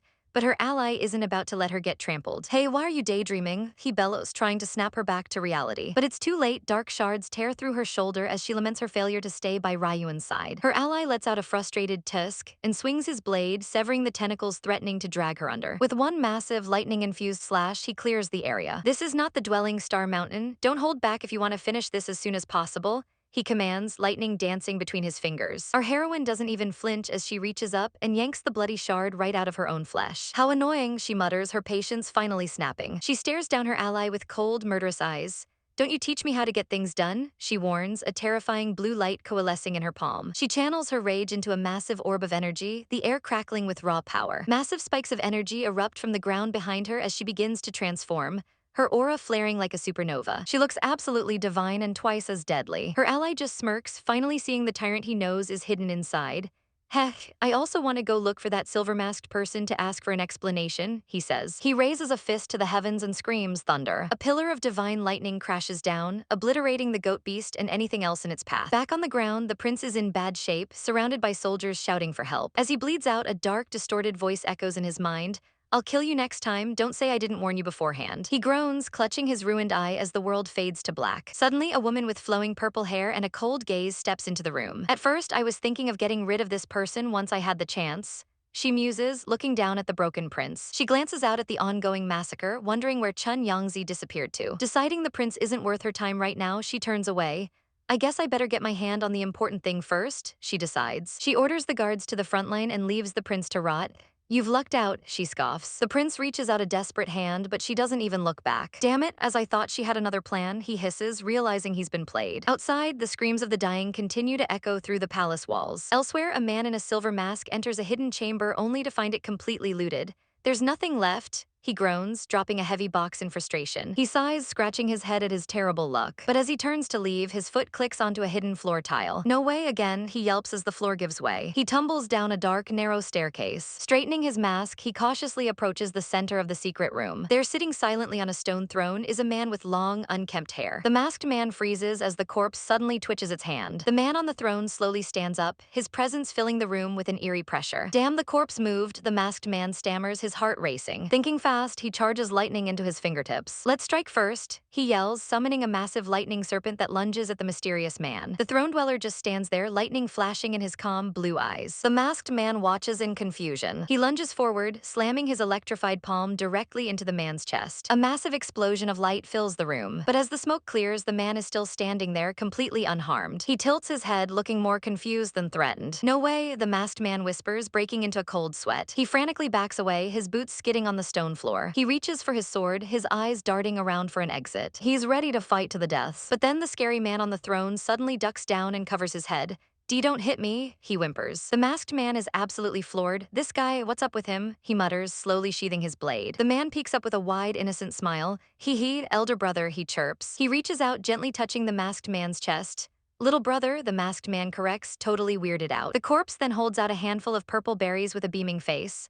"Brother, eat," he insists. The masked man can only stare in total disbelief, his brain short-circuiting at the sheer absurdity of the situation. Meanwhile, in another part of the world, an older man stands before a weapon rack, staring at a spear. Tears well in his eyes as he whispers, "I'm sorry, Wuji. Back then you got injured because of me. I didn't even manage to bring back your corpse." Standing amidst the dust and echoes of a forgotten age, our guy realizes they've stumbled into the literal ruins of the heavenly martial dynasty. He looks at the mysterious man he just rescued, wondering if this guy is some ancient relic from thousands of years ago. "Who even are you?" he asks, but he's not exactly looking to start a daycare for senior citizens. The long-haired guy just smiles like a total airhead, repeating, "Me, brother, elder brother." Our hero is losing brain cells by the second, wondering if this legendary immortal only knows 3 words.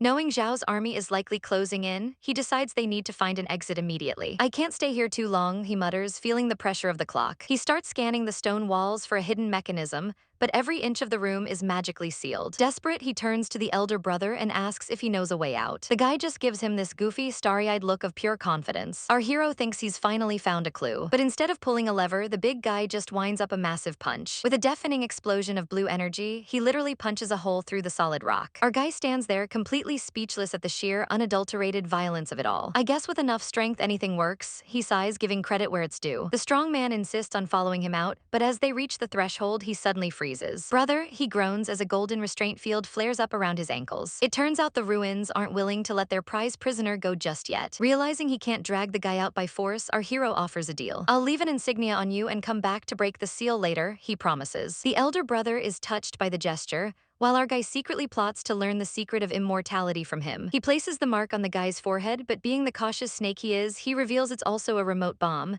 I have to be careful with an ancient powerhouse, he thinks, ever the pragmatist. He waves goodbye, promising to return once he finds a lead, leaving the poor guy looking like a kicked puppy. Meanwhile, outside the ruins, things have gone from bad to we're all gonna die. A female soldier screams in terror as a massive, multi-armed statue begins a slaughter. The army is being hunted like prey in the shadows, forcing the survivors to huddle into a desperate defensive formation. Two warriors try to hold back the falling debris, but they've already sacrificed too many lives just to reach the so-called life gate. They think they've finally made it to safety. But then the sky turns dark. A massive skeletal dragon made of blue flame and bone descends from the clouds. It slams into the ground, sending shockwaves through the ranks. A dragon's corpse? Why is there something like this here? The soldiers scream in a panic. The undead beast charges up a blast of pure spectral energy. It's bad, dodge, someone yells. But it's too late as a wave of blue fire incinerates the front line. In another part of the ruins, our girl, the future Tyrant Empress, stands over the corpse of a massive beast. The creature glows with residual energy as a portal begins to tear open. With a final burst of light, the exit finally appears. We're out, her companion says, but the Empress is barely holding it together. She whispers a silent thanks that she left a tracking insignia on Ryuan's body. Wait for me, I'll be there, she vows before her vision blurs. She collapses from total exhaustion, leaving her vulnerable. Her companion looks down at her with a chilling, murderous glint in his eyes. If I want to kill her right now is the best chance, he thinks. Reaching for his weapon, he pulls out a ritual flag and prepares to strike. He plants the pole right next to her head, and for a second it looks like it's over, but instead he shouts, "Formation, activate." A golden barrier surrounds her as he scoffs, claiming his strength is so superior that he doesn't need to kill her while she's weak. Talk about an ego. Back at the dragon's lair, the situation is a total bloodbath. The skeletal dragon prepares to finish off the survivors, looming over the wounded soldiers with predatory hunger. It lunges at the prince, its claws ready to shred him to pieces. But just as the claws are about to sink in, a blade flashes through the air. Our masked hero has arrived, blocking the strike with ease. I guess I made it in time, he asks casually. His subordinates cheer for their lord's return. He stares down the undead monstrosity, his aura flaring.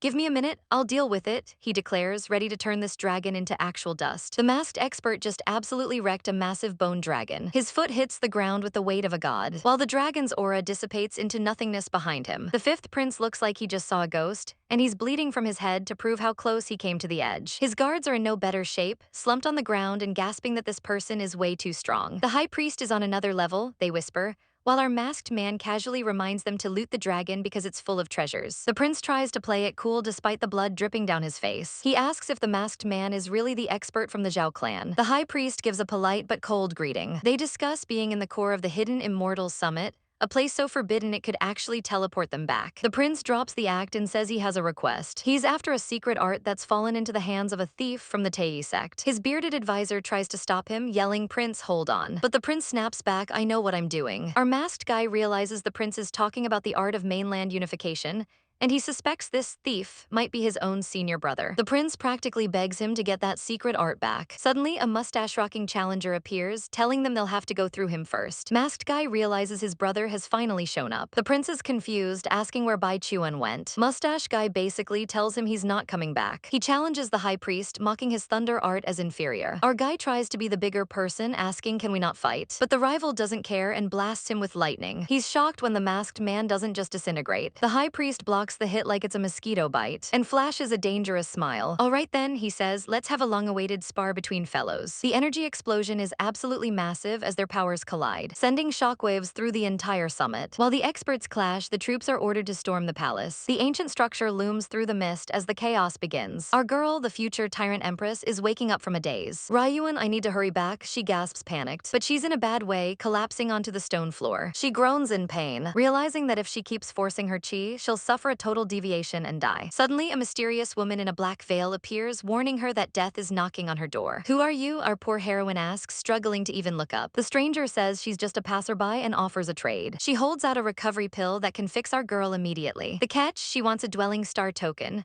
Our girl realizes this woman wants to see the legendary game of Go. The stranger mocks her, saying she's just seeking death otherwise. "HMPH, take it," our girl snaps, tossing the token over. The mysterious woman catches it. She looks at a vision of a man playing Go, our girl's husband, and laments that he missed his chance at cultivation in this life. She hopes this game will restore his past potential. She leaves the pill behind and stands there like a shadow before finally walking away into the light. Back at the palace, the heavy gates are finally forced open. The bearded general tells everyone to stay put until further orders. The prince and his man find a strange yin-yang altar. The prince reaches out and touches the glowing surface. It reacts instantly, humming with ancient power. A blinding pillar of light erupts from the center. The prince can only stare in awe and terror, whispering, this is.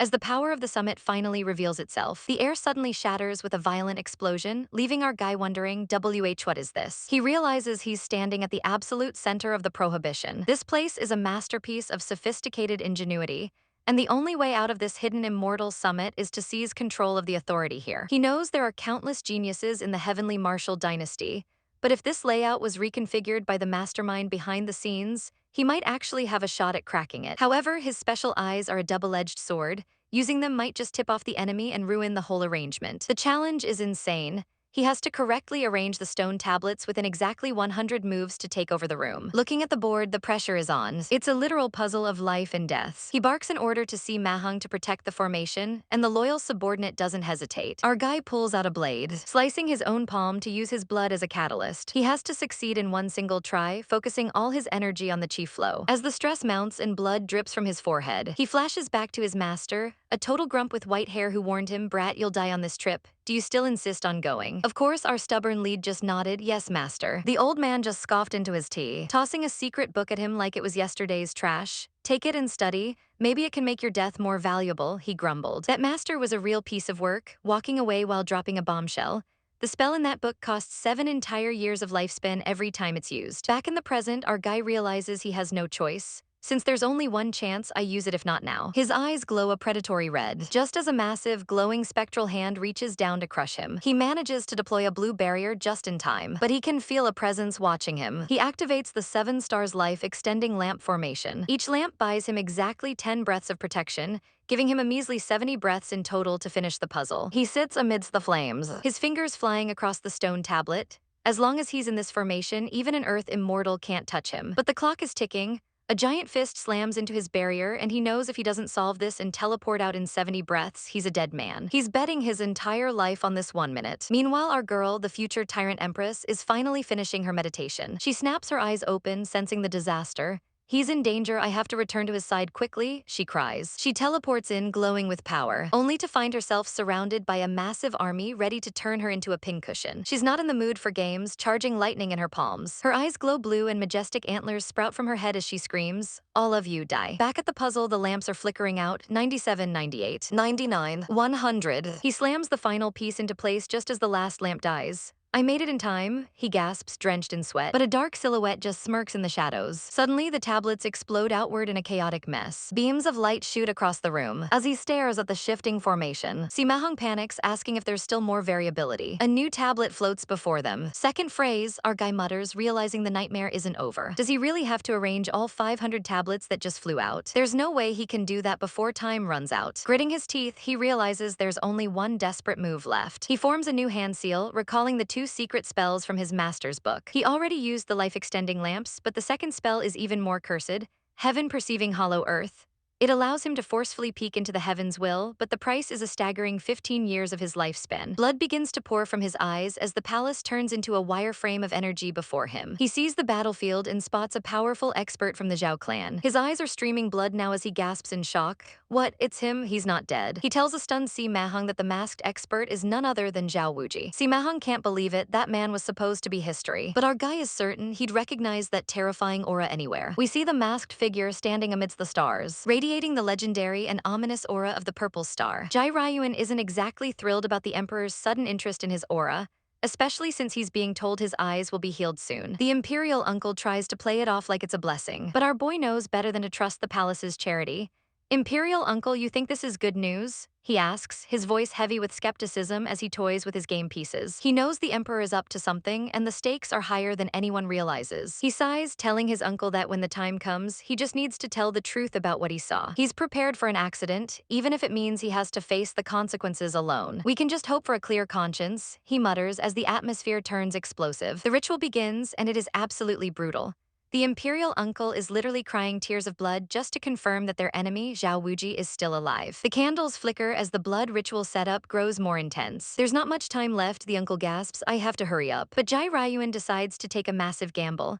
He begins forcefully squeezing out his own lifespan, causing the world around him to slow to a crawl so he can manipulate the ancient scriptures. He's trading his very years for a moment of godlike power. Suddenly, he snaps back into reality, looking like he's been through hell and back. See Mahung, don't let them destroy the formation. He screams, his face streaked with blood. The general Si Mahung is caught completely off guard as the ground begins to shake. Creepy shadowy figures with glowing red eyes start crawling out of the darkness. Si Mahung realizes he's outnumbered, counting at least 6 of these nightmares. He hesitates, wondering if he should use the extra token the prince gave him. But he doesn't have time to think before a shadow lunges at his throat. Damn it, can't you give me some time for hesitation? He grunts, barely blocking a mouthful of shadow teeth with his blade. While the boys are fighting for their lives, a certain purple-haired rival finally reaches her destination. She's found the legendary underground palace and is convinced the secret art inside is her ticket to greatness. She thinks this power will finally make Lord Sword Immortal notice her. Look at her, practically fangirling over her own supposed victory. She doesn't care if the entire Zhou dynasty burns to the ground as long as she gets what she wants. She reaches for the chest, her heart racing, and throws it open only to scream, what? The chest is bone-dry empty. Someone already switched it, damn the person behind the scenes. She shrieks, throwing the box in a fit of pure, unadulterated rage. Back at the summit, the cost of the ritual becomes clear. Jai Ryuan is gasping for air, his hair turned completely snow-white from the strain of losing his life force. He crawls toward the final board, his body failing him. With one last effort, he touches the board to eject everyone who broke into the hidden immortal summit. A massive pillar of light erupts, piercing through the sky. Even our girl, the future Tyrant Empress, stops in her tracks, her red eyes wide with disbelief. Ryuan succeeded, she whispers, stunned that her pawn actually pulled it off. The prince sits in the center of the light, hoping he can survive long enough to leave this place before his life lamp goes out. But as the art of unification begins to reveal itself, his expression shifts from relief to horror. Ominous, screaming spirits swarm around him as he enters a state of divine sense comprehension. This secret art, it's so ominous, he cries out. It looks like he didn't just find a power-up, he found a nightmare.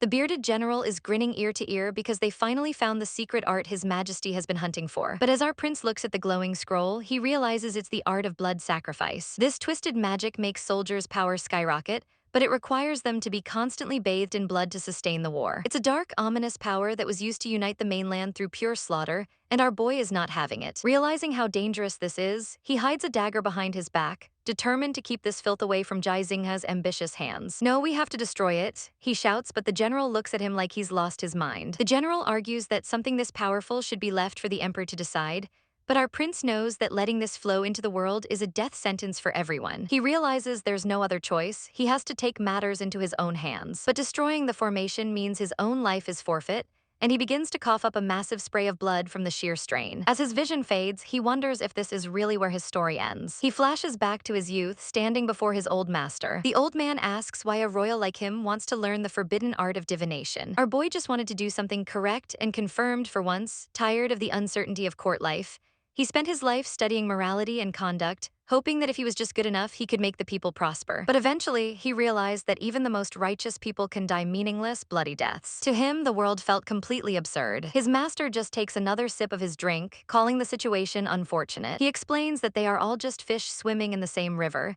Even if you can see further than the others, you still can't change the flow of the water. If you just want to eliminate your fear, why not just drink booze every day like me? The old man scoffs. But our prince wasn't looking for an escape, he was looking for a way to matter. Back in the present, he admits his capability just doesn't match his high ideals. He doesn't have the tools to fight someone as ruthless as Jai Xing. He's always talked about saving the country, and now it's time to put his money where his mouth is. He sits in the center of the ritual, prepared for the end. Suddenly, a vision of the future Tyrant Empress appears, telling him if he's going to die, he shouldn't make it look ugly because it'll ruin her reputation. She offers to lend him her strength since he's clearly in over his head. With a clear conscience, he prepares for the final blow. I want to implement my own resolve, he declares, his eyes burning with a new fire. He unsheathes his blade and stabs it directly through his own hand in a gruesome display of willpower. The general screams in horror, asking what on earth he's doing. He accuses the prince of defying the emperor's direct orders, But our boy is past the point of caring about rules. He just needs to use this knife to pierce the secret art and end the cycle of blood. Blood drips from the blade as he prepares to strike the finishing blow. He glares at the cursed book, ready to sacrifice everything to stop the coming war. He coughs up another spray of blood, his body reaching its absolute limit. His eyes are wide with desperation, knowing he's only seconds away from success. But just as he steps out of the formation to finish the job, a blade erupts through his chest from behind. It's the general, the man he trusted, just committed the ultimate betrayal. The prince gasps, blood spilling from his lips as he looks back at his killer. "I'm sorry, prince," the general whispers coldly as our poor hero collapses to the floor. The general snatches up the secret art,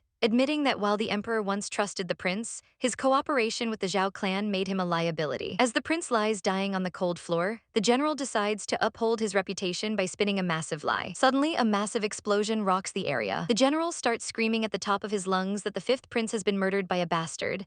The shockwaves spread everywhere, signaling a massive shift in power. In the palace, Zhao Jinyu stops writing, sensing the chaos unfolding. The general continues his performance, shouting that the Zhao clan is responsible for the assassination, while the masked guards are left in total confusion. The dust settles to reveal the future Tyrant Empress herself, standing among the rubble and looking absolutely murderous. The scene shifts to a quiet room where a mysterious old man lies resting, but his peace is shattered when a soul tablet nearby begins to glow with an ominous, dark energy. He stares at the ceiling, the silence speaking volumes before he finally whispers, "He's dead, huh?" He tries to play it cool, picking up a book and claiming he has no intention of seeking revenge, because he's right at the most exciting part of his story. But let's be real, he can't focus for a second, tossing the book aside and calling it boring. His eyes sharpen with a hidden fire. He looks at an old straw cloak hanging on the wall, wondering if it still fits after all these years. It does, and with a smirk, he decides it's time to take a little walk toward the Zhao clan to see what the fuss is about. As he treks through the woods, the sky is suddenly swamped by a massive murder of crows. "It appears someone is more emotional than me," he muses, sensing a massive power nearby. A voice calls out,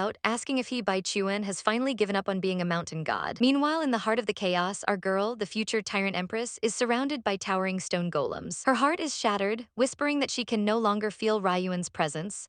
That grief instantly curdles into a terrifying, murderous rage. "Zhao clan," she hisses, her red eyes glowing with an insane light. The golems close in, but they have no idea what they've unleashed. She undergoes a full demonification, her power exploding in a whirlwind of blood-red energy as she screams for Zhao Wuji. Elsewhere, a commander stands arrogantly over a fallen man, but his victory is short-lived as the air itself seems to fracture. Out of a cloud of smoke, a masked high priest appears, looking absolutely unimpressed. The commander tries to act tough, blaming the masked man for the fifth prince's death. Zhao clan's lackey, the high priest, scoffs, "You and the Zhao clan are both eyesores." This 10th Zhuguo commander starts bragging about his title, thinking he can actually suppress a master. Big mistake, our masked guy doesn't even let him finish, delivering a brutal punch that sends the commander flying through a stone wall. The high priest turns his attention to the fallen man, realizing with a frown that half of his soul has already been scattered. He knows that with the fifth prince dead and the Zhao clan taking the blame, things are about to get messy. He decides he can't just leave the man there and prepares to move him. His subordinates, Lan Zi and the others, are waiting outside,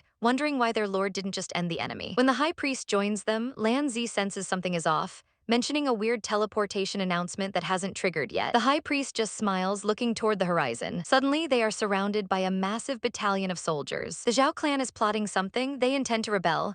The lead soldier screams, ordering his men to capture them immediately. It looks like the real war is only just beginning. It turns out the fifth prince managed to break free from his confinement just in time, and the resulting chaos teleported everyone out together. But the drama is just getting started, because the masked hero of the Zhao family isn't backing down, claiming the emperor has been blinded by the lies of a villain. The emperor, looking like he's about to pop a blood vessel, declares this an official rebellion. Two of his top dogs step forward, eager to crush the Zhao family and prove their loyalty. The imperial master is especially salty, remembering the last time our masked hero slashed him. "You think I came unprepared?" He sneers, his hands weaving together a complex spell. Suddenly, a massive golden formation slams onto the ground, glowing with enough power to make your eyes bleed. He brags that as long as they're trapped inside, even a land immortal would have their strength cut in half. He calls for Grandpa Hai to finish the job, confident that victory is in the bag. But the battlefield is never that simple. Just as things look dire for our masked friend, a counterattack flies through the air, shattering the Imperial Master's confidence. Amidst the clashing blades and flying sparks, a new player enters the chat. A long-haired man comes falling from the sky, screaming at the top of his lungs like a complete lunatic. He face-plants right into the middle of the fight, and our hero realizes this is the big fool from the forbidden area of Hidden Immortal Peak. Grandpa Hai tries to act tough, demanding to know who this hobo is and why he's helping rebels. The big fool doesn't care for small talk and lunges forward. Grandpa Hai warns him not to blame him for what happens next, but he's in for a rude awakening.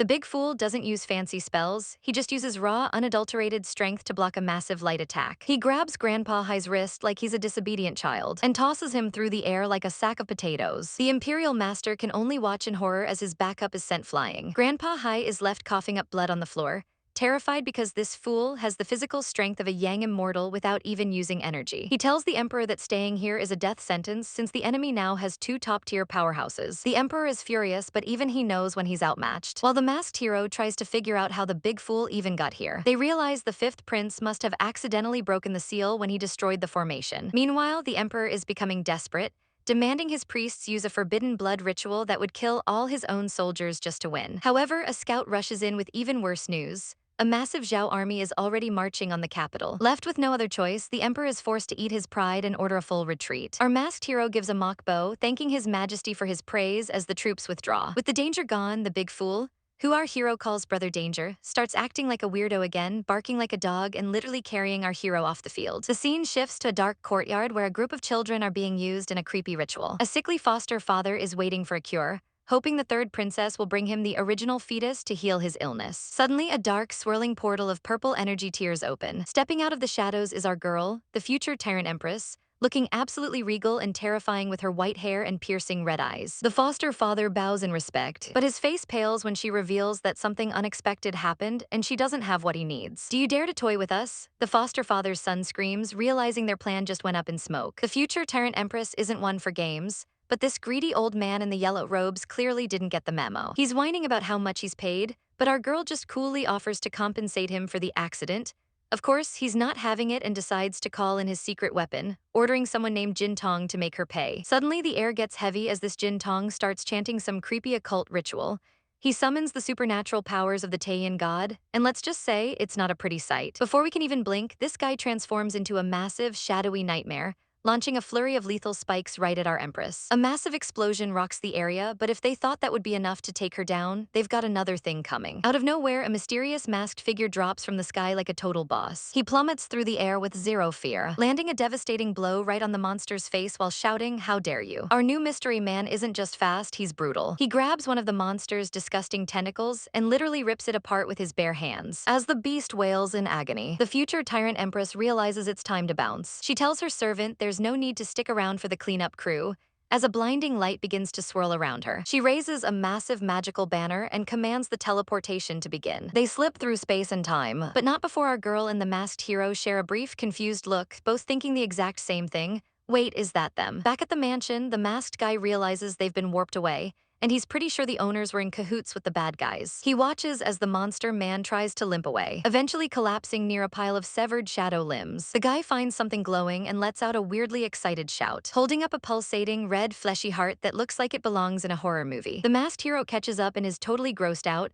asking why he's so obsessed with something that looks that disgusting. But the man just avoids him, mumbling about his brother. Our hero is annoyed at being ignored, but he focuses on the ritual site, noticing the strange traces left behind. It hits him this is the work of the Taiyan evil sect. He starts having flashes of his previous life, realizing the stakes are way higher than he thought. But his brooding is cut short when he's suddenly grabbed by the collar and dragged off towards some flowers because apparently his companion has a one-track mind. Meanwhile, back at the scene of the crime, the foster father comes running for Jin Tong. He finds a young girl with blue hair lying lifeless on the cold stone floor. But wait, she starts glowing with an eerie green light. She wakes up perfectly fine and greets her foster father with a smile. He's impressed, noting that her ability to bring the dead back to life is quite the eye-catcher. It's a pity she had to use it, though. They aren't worried about the stolen Taiyan body, because apparently it has more elemental weaknesses than a Pokémon, and it'll eventually just return to its owner anyway. Still, the girl is fuming and says this insult can't be tolerated. Elsewhere, in a much more peaceful setting, a girl with dark hair is having a drink with a fox-eared beauty. They're gossiping about the second prince, and the fox girl asks if she really has to take him to the southern border. Our dark-haired girl admits she doesn't hate the guy, he's just so weak that she can't help but want to bully him a little. They wonder if he's a spy, but they quickly laugh it off. The guy doesn't have the guts for that. They even joke about him being the perfect obedient husband. Their girl talk is interrupted by a loud crash. A hooded figure stands in the doorway, and our girl immediately draws her sword,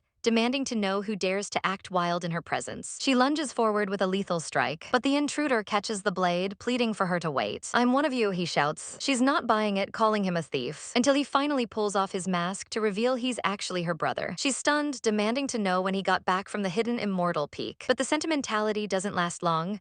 She immediately starts screaming at him for going to a brothel before coming home to see his family. Talk about a warm welcome. It better be a misunderstanding. The sword-wielding lady barks, clearly not in the mood for games. She demands to know who the new guy is, but our hero tries to play it cool, saying it's a long story. She isn't having it and tells him to keep it short. He explains he found this mysterious dude living on hidden immortal peak, and while the guy has totally lost his marbles, his strength is absolutely formidable. Sword Sis starts overthinking it, wondering if this big oaf is actually some legendary land immortal in disguise. Suddenly, the hooded giant spots a fox-eared girl and screams, "Flower," as he lunges forward. Sword Sis leaps into action to block him, demanding to know what he's trying to pull. The poor guy just looks heartbroken, whimpering about wanting to eat a yang-dissolving flower seed. No one has a clue what he's talking about, until the fox girl, Yulu, realizes she might actually have what he's looking for. She pulls out a small sachet, asking if this is the prize he's after. She admits she tried to grow the seeds but failed, so she just turned the leftovers into a perfume bag. Our protagonist takes one of the seeds and starts pumping it full of his own energy. In a flash of red light, the seed begins to sprout and bloom right in his palm. It transforms into a stunning, glowing red flower dripping with life energy. He hands it over to the big guy, telling his brother it's time to eat. The oaf immediately enters a deep state of cultivation, surrounded by a massive aura of pink energy. Our boy just smiles, happy to see his plan working. Sword Sis tells Yulu to clear everyone out so the young lord isn't disturbed during his power-up. As she walks away, she can't help but feel a bit salty. That brat's progress is terrifyingly fast, she mutters, feeling like she's being left in the dust just like she was with her big brother. She literally has to slap herself out of her self-pity spiral. She's got no time for drama because she needs to head to the southern border before the imperial family makes a move. Meanwhile, the cultivation session is getting intense. You can practically hear his heart pounding like a drum as he absorbs the flower's power. He exhales a cloud of pure energy, and when he opens his eyes, he's feeling better than ever. To test his new gains, our hero tries to cut him, only to find his skin is now tougher than ordinary steel. Talk about a tank build. He promises they'll raid the Taiyan evil cult for more seeds later before finally telling the big guy it's time to go home. Switching scenes to the palace. A maid brings a steaming bowl of medicine to our girl, the future Tyrant Empress. She tells the maid to just leave it and get lost. Once she's alone, she starts complaining about when this torture will finally end. She absolutely hates drinking this bitter garbage every single day. Our poor heroine summons all her courage and chugs the whole bowl in one go, looking like she's about to lose her lunch immediately after. Suddenly, a voice pipes up, "I'm surprised you're obediently drinking medicine, wife." Thinking she's under attack, her instincts kick in and she grabs his arm. She pins him against the bed in a blur of motion. "You scoundrel," she hisses, pressing a dagger right against his throat. Everyone else in the room is frozen in shock at the sudden violence. She's literally on top of him, looking ready to end his subscription to life. The poor maid starts panicking, swearing she'd never be interested in someone as skinny and weak as the young master. Our hero is sweating bullets, totally caught off guard. The future Tyrant Empress is absolutely fuming, her aura turning a dark, icy blue. Our guy tries to play the loyal husband card, claiming it was all just a big accident. She isn't buying the wife talk though, coldly telling him not you. She snaps at her subordinate to get out, leaving the poor girl crying outside the door. He pulls our girl into a tight embrace, asking why she won't just look up and meet his eyes. The future Tyrant Empress pouts, burying her face in his chest as she mutters that she's still angry with him.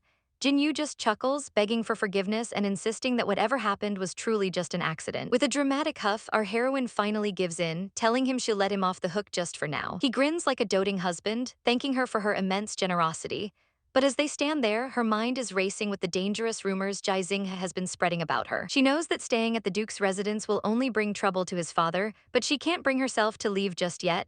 They share a quiet, intense look, both hiding secrets behind their smiles. Jinyu decides to wait a bit longer before asking the question burning in his mind. Suddenly, he reaches into his robes and pulls out a small blue pouch. Inside is a shattered jade talisman, and the sight of it sends a chill down the Empress's spine. She's stunned that the heavenly secret talisman actually shattered, wondering who in the capital could possibly possess enough power to target Jinyu like this. She stares at him, debating whether she should reveal the truth or keep him in the dark to protect his peace. "How did it break?" she asks, her voice trembling as she explains it was a precious gift from her mother. She decides that Jinyu is better off thinking he's just an ordinary man, rather than burdening him with the weight of her world.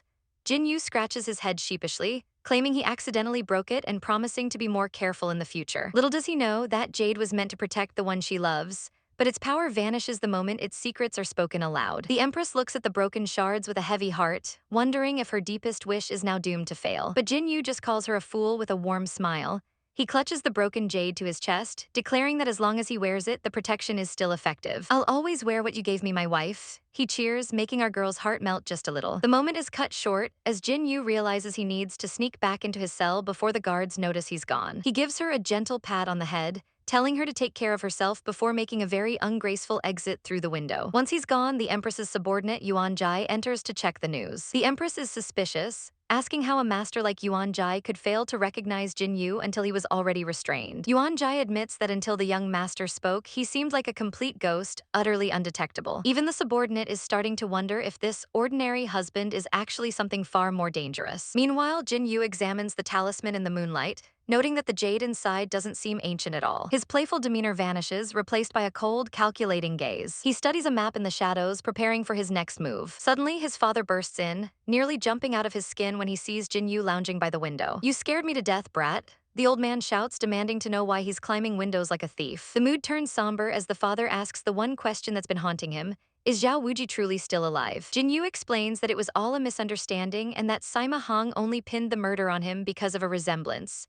The news hits the old man like a physical blow, and he collapses into a chair, his composure completely shattered. Jinyu rushes to his side, demanding to know who this Zhao Wuji is and why his father is so shaken. The father sighs, realizing it's finally time to reveal the dark history of their family. He confesses that hearing the name made him lose his mind with hope, but now he realizes it was just a cruel delusion. Jinyu listens intently as his father explains how Jai Xinghe and the third pillar of state conspired to destroy his elder brother. It turns out the conspiracy goes even deeper, involving the first pillar of state, who ensured Wuji wouldn't escape alive. Jinyu's eyes flash with a deadly resolve as he vows that this vengeance will be repaid in full.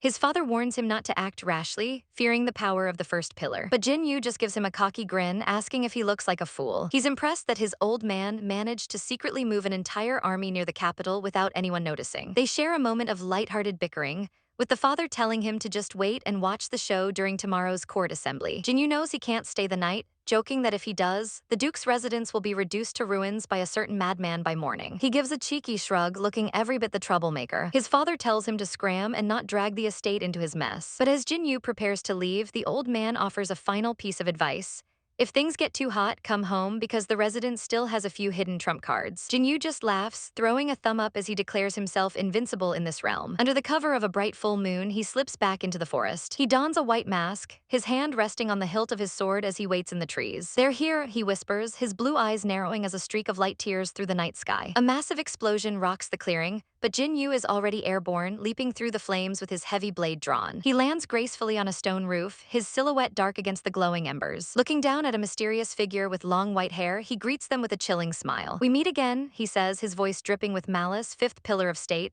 "Since you dared to show off around the city just to lure me here, I naturally came to kill you," screams the enemy. Our masked hero doesn't waste a second, lunging forward with a lethal die. The future Tyrant Empress barely has time to react as the blade whistles past, narrowly missing her throat. A chaotic dance of steel and shadows erupts, with our guy moving like a blur of blue and white, his every step shattering the ground beneath him. Clang, the sound of metal meeting metal rings out through the night as the air crackles with pure intensity. He's not holding anything back, unleashing a flurry of strikes that would turn a lesser opponent into mincemeat. But our girl is no pushover, and the masked warrior knows he needs something bigger if he wants to end this. He focuses his energy, his eyes narrowing with deadly intent behind the mask. "Summon thunder generals, transform chi into heavenly thunder," he bellows, and suddenly the sky screams in response. Bolts of jagged blue lightning dance across his fingers as he prepares to drop the hammer. "Command," he yells, sending a massive surge of heavenly electricity straight for her. But the future Tyrant Empress just sighs, looking completely unbothered. "This trick again," she scoffs. With a simple flick of her finger, she channels her own terrifying power, cutting through the storm. A massive explosion of light engulfs the battlefield as she counters his ultimate move with terrifying ease. The impact is so violent it leaves a crater, smoke rising from the charred earth as the dust begins to settle. "Damn Zhao Wuji," she hisses, her patience finally wearing thin. But before she can retaliate, a cold blade is pressed firmly against her neck.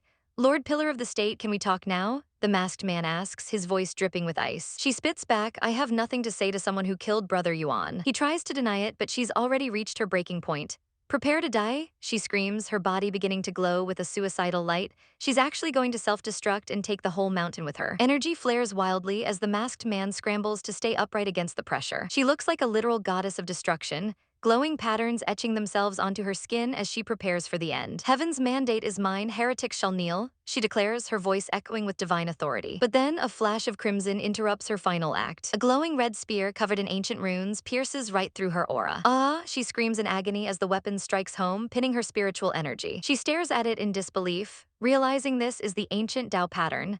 the only thing capable of suppressing the violent spiritual energy she was using to self-destruct. Suddenly, a familiar figure emerges from the trees. It's the Big Oaf running toward the commotion. Big Oaf, the masked hero calls out, surprised to see his simple-minded friend here. The Oaf runs up, calling out brother, with a huge, confused grin. Our hero is stunned. Was that spear strike yours? How did you do it? He asks, touching the Oaf's chest in shock. The big guy just scratches his head, looking completely lost. Who am I? He mutters, his memory still a total mess. Our hero sighs and pats his shoulder. Forget it, if you can't remember, don't force it. Turning back to the fallen future Tyrant Empress, the masked man decides to play his ultimate trump card. What if I have a way to revive him? Half a fifth prince's remnant soul is in this sword, he reveals. Her eyes go wide with shock. What? She gasps, her anger instantly replaced by desperate hope. She reaches out with a trembling hand toward the blade, her heart skipping a beat. Brother Yuan, it's really you? She cries, sensing the familiar energy within the steel. The masked man stands over her, knowing he finally has the upper hand. It seems we can negotiate terms now, he says with a smug tilt of his head. As the sun begins to rise over the palace, the atmosphere shifts from the battlefield to the cold halls of power. Inside, the Duke is getting dressed, looking every bit the legendary marshal he is. Our hero watches him, offering to use a disguise to sneak him into the palace, but the old man isn't interested in hiding. I'm not old yet, it's not time for you youngsters to show off, he declares. Outside, a group of high officials is practically having a heart attack, begging for an audience.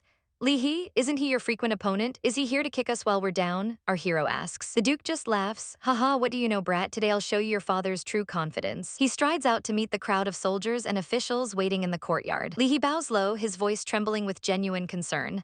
Benefactor, I implore you to reconsider, don't attend court today. The Duke stares him down, looking like a mountain that refuses to move. Li He keeps babbling about how a noble son shouldn't risk himself in such a dangerous political climate. The Duke swings himself onto his horse with the grace of a man half his age. I'm no damn noble son, if you're not afraid to die, come hold my horse. He challenges the official. Li He is so moved that tears actually start to well up. Yes, I am willing to lead the horse and stirrup for the marshal, he cries, taking the reins. It's a sight to behold. The legendary marshal marching through the streets, led by his greatest political rival, followed by a line of loyal soldiers. Up on the rooftops, our hero and the Big Oaf watch the procession with wide eyes. Truly unexpected, this timid old man of ours was hiding such depths, our hero muses. The Big Oaf just nods along, though he's clearly just happy to be included. You're right, this old man was indeed impressive today. Our hero laughs, finally showing a bit of pride in his old man. But as the Duke nears the palace gates, the mood turns serious again. I have to go with him. I can't let the majestic old man become a dead old man, he says, his eyes sharpening. With a final glance at his friend, he leaps from the roof, disappearing into the shadows to protect the Duke from whatever trap awaits him in the court. Things are heating up in the imperial palace, and the tension is thick enough to cut with a sword. Zhao Chengwu strolls in like he owns the place, offering a casual greeting to his majesty. One of the officials immediately loses his mind, screaming, "How dare you enter the palace armed and refuse to kneel? Are you disrespecting the emperor?" But Zhao is a professional gaslighter, calmly claiming his actions were permitted by the late emperor himself. He basically tells them that if they condemn him, they're calling the current emperor a disloyal son who ignores his father's edicts. The official can only stutter in rage as Zhao stands tall, completely unbothered. The emperor, looking like he's about to pop a blood vessel, asks if the Duke is trying to intimidate the entire court. Zhao puts on his best Humi face, chirping that his loyalty shines as bright as the sun and moon. This is the final straw for our royal boy. He hits the table with a smirk that says, "I've got you now." Loyalty shines bright, he sneers. He slams his hand down, shouting, deploying troops near the capital and forcing officials to appear before the emperor.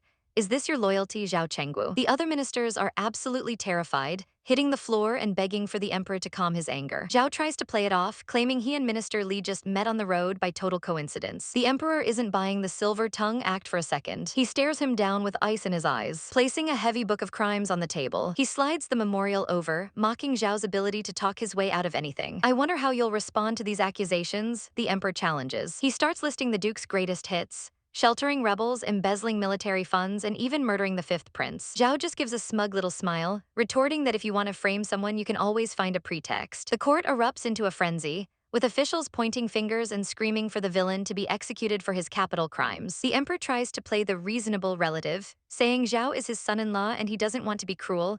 All he wants is for Zhao to hand over Zhao Wuji. The two men lock eyes in a deadly stare down. Zhao basically tells him to go ask the first pillar of the state if he wants to know if Wuji lives or dies. The emperor realizes Zhao is going to be stubborn until the bitter end. He decides he's done playing nice, telling Zhao to enjoy the hospitality of the prison at Dali Temple while investigators head to the border. Minister Li panics, warning that if Zhao is imprisoned, the border troops will lose it and the whole country will become unstable. But the emperor is feeling bold, declaring they aren't limited to just the Zhao family for protection. He turns to a Taoist master sitting nearby, who stands up and asks the duke to forgive him for what's about to happen. Zhao isn't scared, he just insults the emperor one last time, saying he's far inferior to the late emperor. The Taoist master lashes out with a glowing golden rope artifact to bind him. But suddenly, a flash of light cuts through the air. Zhao stands there completely unfazed. As the golden rope is sliced to pieces, the court is stunned. Someone just severed a land immortal's artifact using nothing but a tiny leaf. Assassin, protect his majesty, someone screams as the palace descends into chaos. Soldiers rush in with spears, but the emperor is looking more confused than ever. As the master tries to explain that the Zhao family is even more dangerous than they thought,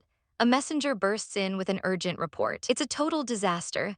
Barbarians are invading from the south, and 100,000 border troops have officially rebelled after killing their commander. The emperor looks like he's seen a ghost, wondering how Zhao commanded a rebellion while being confined for years. Zhao just smiles like the cat that ate the canary, suggesting that since the wedding is approaching, maybe the emperor should just release his son so they can get on with the ceremony. Outside the chaos, we see a flash of power. Our girl, the future Tyrant Empress, is hanging out with a long-haired man who seems a bit off. He's impressed by the display of power, but mostly just wants to know when he can eat. She reassures him that once the old man comes out, they'll get some good food. Back inside the quiet palace grounds, the emperor meets with the Taoist master and our future Tyrant Empress. He's approved the master's retirement, but reminds him that appointing a new state preceptor takes time. The emperor is obsessed with finding the method for ascension, and promises the Taoists all the money and people they need if they just move faster. He looks exhausted, dismissing them both. Before they leave, the master tries to ask about the marriage he previously approved, but the emperor shut him down, saying it's already scheduled. As the emperor sits alone, staring at that magical leaf, he thinks back to his father's final moments. The late emperor had been frantic, gasping that after he died, his son had to kill Zhao Chenggu and destroy the entire Zhao family. His father confessed to being a throne stealer and knew that to keep the kingdom safe, the Zhaos had to go first. Now, the current emperor finally understands the gravity of the threat. Meanwhile, the Taoist master is grumbling that the emperor lacks tolerance and isn't a man worth serving. The future Tyrant Empress listens as he worries that if they keep provoking the emperor, he'll get even more desperate for their secrets. He asks if they should just eliminate Zhao Chenggu for the emperor to make him happy. But our girl is much smarter than that. She says they don't need to do the dirty work themselves. They just need to prove Zhao Wuji killed a high-ranking heir and let his enemies do the rest. She's got a wicked plan in motion, and she's playing everyone like a fiddle. Late at night within the Duke Dingguo estate, the air is thick with secrets. Now that our hero's name has finally been cleared, his father is eager to know his next move. Our boy doesn't hesitate, asking, "Father, what are you plotting?" and suggesting they flee to the southern border to avoid the fallout. The Duke takes a slow sip of tea, warning him that it's not that simple. If they return to the border, they'll be branded as rebels against the entire empire. But our MC is feeling bold, declaring, "I can fix these problems in 3 years," which sends his father into a literal coughing fit as he spits out his tea. "You really take after me with your boastful nature?" The Duke wheezes, trying to regain his dignity. The mood shifts as the Duke mentions external enemies and immortals watching from the heavens, warning that civil war will lead to their destruction. He reveals a shocking secret. Ages ago, he met an immortal who gave him a legendary treasure. It was the Overlord's spear, a weapon the Duke couldn't even lift in 20 years, yet his eldest son could use it to pierce a pillar general's armor before he even reached immortality. The Duke looks haunted by the memory. His hand trembles as he holds his cup, admitting he's forgotten why the immortal even gave it to him. Our hero is reeling, realizing none of this lore existed in his past life. The timeline is changing fast. He begs his father to postpone his wedding so he can head to the Wuman tribe, but the Duke warns that snubbing the third princess now will only invite more disaster. Despite the risks, our MC has made his choice. He's heading to the southern border. His master plan: "I'll act like a spoiled rich kid." He cheers, leaving his father completely face-bombing at his sudden 180-degree turn in personality. "Just wait and see, father." He laughs, telling the old man to get some sleep before his sister scolds him for being late tomorrow. As the sister prepares to lead her army to the border, the horses are readied for a midnight departure. She says her goodbyes, frustrated that she has to leave before the wedding. She leaps onto her horse and gallops into the darkness, leaving our hero watching from the shadows. Under a sudden flash of lightning, the sister finds a familiar face waiting for her on the road. It's the young prince, and he's packed bags full of clothes and money. He begs to come along, but she's not having it. "Get lost, go back to the palace," she snaps. He refuses to budge, fudge, insisting he can make tea, play music, and won't be dead weight. She looks him dead in the eye and asks, "Do you think I'm weak and useless?" When he replies that she's the best in the world, she can't help but grin. She grabs him by the collar and hoists him up. "Then follow me, I'll be a troublemaker this time," she declares as they ride off into the storm. The next morning, the sun rises over a peaceful estate, but the peace is shattered when the Duke receives a letter from his son. He's impressed by the fancy handwriting until he actually reads the contents. The letter claims his son has eloped with Luozu, and the Duke absolutely loses it. "Next time I'll break your legs for sure," he screams, his voice echoing through the entire valley. Meanwhile, several carriages are already far from the capital. Inside, the future Tyrant Empress gazes out the window with those striking red eyes. Her maid is confused, asking why they're heading to the southern border instead of the northern wasteland. The future Tyrant Empress blushes a deep crimson, shyly admitting, "But my husband said elopement. I can't say no to that." She looks absolutely smitten, lost in her own romantic fantasy. But our MC isn't just playing house, he's playing 4D chess. He reveals he's been spreading false information to lure the Lord of Juxing Mountain into a trap. By making sure the Lord is stuck in the capital, any harm that comes to the Duke will be blamed on his enemies. He smirks, determined not to let anyone take advantage of his family again. The carriage rolls into the bustling streets of Jianghyou City, while the commoners go about their day. Our girl, the future Tyrant Empress, is lounging in the back like she doesn't have a care in the world. Her companion is low-key panicking, asking, "I've kidnapped you, a princess. Aren't you afraid of being recognized from a wanted poster?" She just gives him a sweet, predatory smile and chirps, "My husband will protect me no matter what." He promises he will, but little does he know she's already thinking 10 steps ahead. Her allies are ready, and it's almost time to take her husband back to the northern wasteland. Meanwhile, over at the Duke Dingguo estate, someone is having a literal laugh riot. Zhao Chenggu is reading a report about his nephew and niece kidnapping some important daughters, and he's impressed by their audacity. But the mood shifts when he hears that Jinyu has followed Ru Shuang to the southern border. His companion warns him that Jinyu was framed and has provoked an old undead from Juxing Mountain. If he wants to help, he's going to need the Overlord's Spear, a legendary weapon that doesn't play nice. They start arguing about divine weapons like the Wu Wang Spear, which apparently feels like hauling a mountain. Zhao realizes he can't help Jinyu fight an ancient immortal without the right gear. His companion decides it's time to call in the big guns and send a message to Su Huan. Zhao nearly jumps out of his skin, shouting, "Wait, why contact that lunatic?" She mocks him, asking if he's really that afraid of her. "Enough, shut up," he snaps, turning bright red when she brings up his past encounters with other women to avoid the crazy one. But the banter dies when the conversation turns somber. Lion Mei is dead, they realize, the weight of the loss hanging heavy in the air. Outside the capital gates, the atmosphere is just as bleak. The former national advisor is being seen off by an old official who thinks he should have stayed as a director. But our white-haired advisor has too much pride for a demotion. He starts hacking up a lung, clearly suffering from a bizarre sword wound that refuses to heal. He's planning to head to the Southern Heaven Nation to find Su Huan, even if it gets him killed. He's bitter, feeling like the royal family cast him aside like a worn shoe after he sacrificed everything for them. When the official brings up a woman from the northern wasteland who died heartbroken for him, he simply replies, "I'm a eunuch," leaving the old man speechless as they part ways. The advisor stops at a humble tea stall for a drink. As he sips his tea, he hears a voice lamenting that the time of Tianwu is no more. He freezes, realizing a commoner shouldn't know that name. He stands up, eyes wide, and realizes he's staring at his own mentor, the Mountain Lord. They sit down to talk, and the mentor admits his divination told him he'd meet someone, though he didn't expect an old friend. The advisor wastes no time getting to the point, Zhao Wuji. As night falls over Jianghyou City, the immortal Adobe Tavern is glowing with lanterns. In the shadows nearby, a young girl is creeping around, trying to be a master of stealth. She looks around nervously, eventually pressing herself against a wall in a back alley. Her teammates are confused, wondering why a great general would choose such a trashy hiding spot when there are empty rooms available. Their leader, a white-haired woman, loses her cool and starts pinching the girl's cheeks, fuming, "Do you think we're rich? Do you think I like hiding in this alley?" Turns out being a legendary warrior doesn't pay the bills.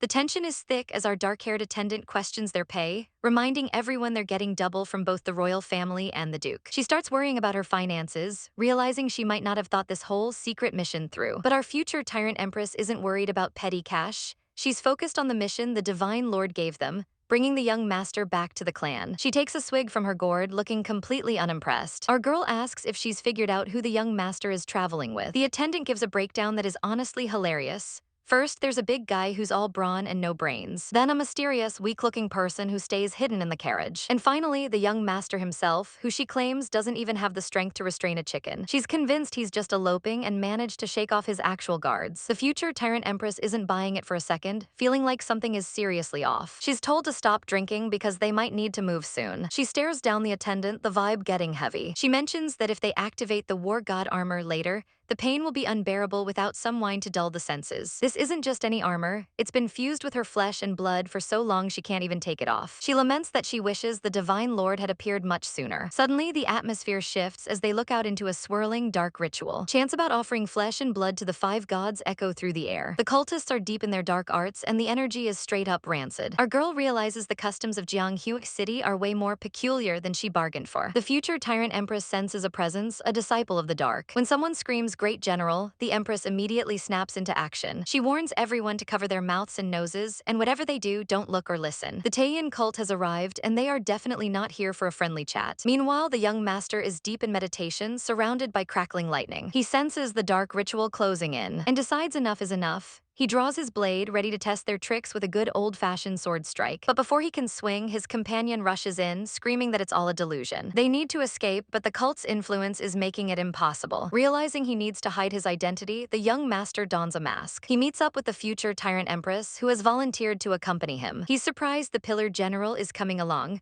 but she knows more about clashing with the Taiyan cult than anyone else. As they move, a massive surge of dark energy erupts. The cult leader is respectfully inviting the divine general of the Taiyan, Wugong, to descend. It's a gruesome summoning involving pillars of blood and terrifying power. The Empress explains that Wugong is one of the cult's 3 guardian deities, and the price to summon him is extreme. The young master wonders if they're coming for him because of the piece of meat he absorbed last time. The big guy, clearly losing his mind to the delusion, charges straight into the glowing light. He leaps into the fray, but he's immediately ensnared by massive, disgusting tentacles. Instead of screaming, he's got this terrifying, crazed look on his face, laughing as he tells the monster to eat. The entire area explodes in a chaotic mess of dark energy and tentacles. The enemy is here, and they are massive. Bright flashes of power collide as the battle truly begins, lighting up the dark city with devastating force. The green glow of an undead army fills the air, and let me tell you, these guys are not your average zombies. They're part of Wugong's undying crew, and no matter how many times you kill them, they just keep coming back like a bad ex. Our girl, the future Tyrant Empress, knows when to fold them, suggesting they get out of dodge before things get even messier. But her companion has other plans, insisting they have to take out Wugong for the sake of his father. He looks dead serious, but he might just be a little bit crazy. Our heroine isn't convinced, asking just how long it takes for these monsters to revive. 10 years at the shortest, 100 at the longest, she's told, but her partner thinks this monster might actually be a treasure. She literally asks him if the influence has fried his brain, and honestly, girl, same. Suddenly, he lunges forward, slicing through the murky, watery depths. With a sickening thud, he lands a heavy blow on the creature. And then things get really gross. He rips out a pulsing, bloody heart right in front of her. And then he starts eating it like it's a midnight snack. Our girl is absolutely horrified, shouting, "Is this thing edible?" He just shrugs it off, saying the flesh tastes pretty good,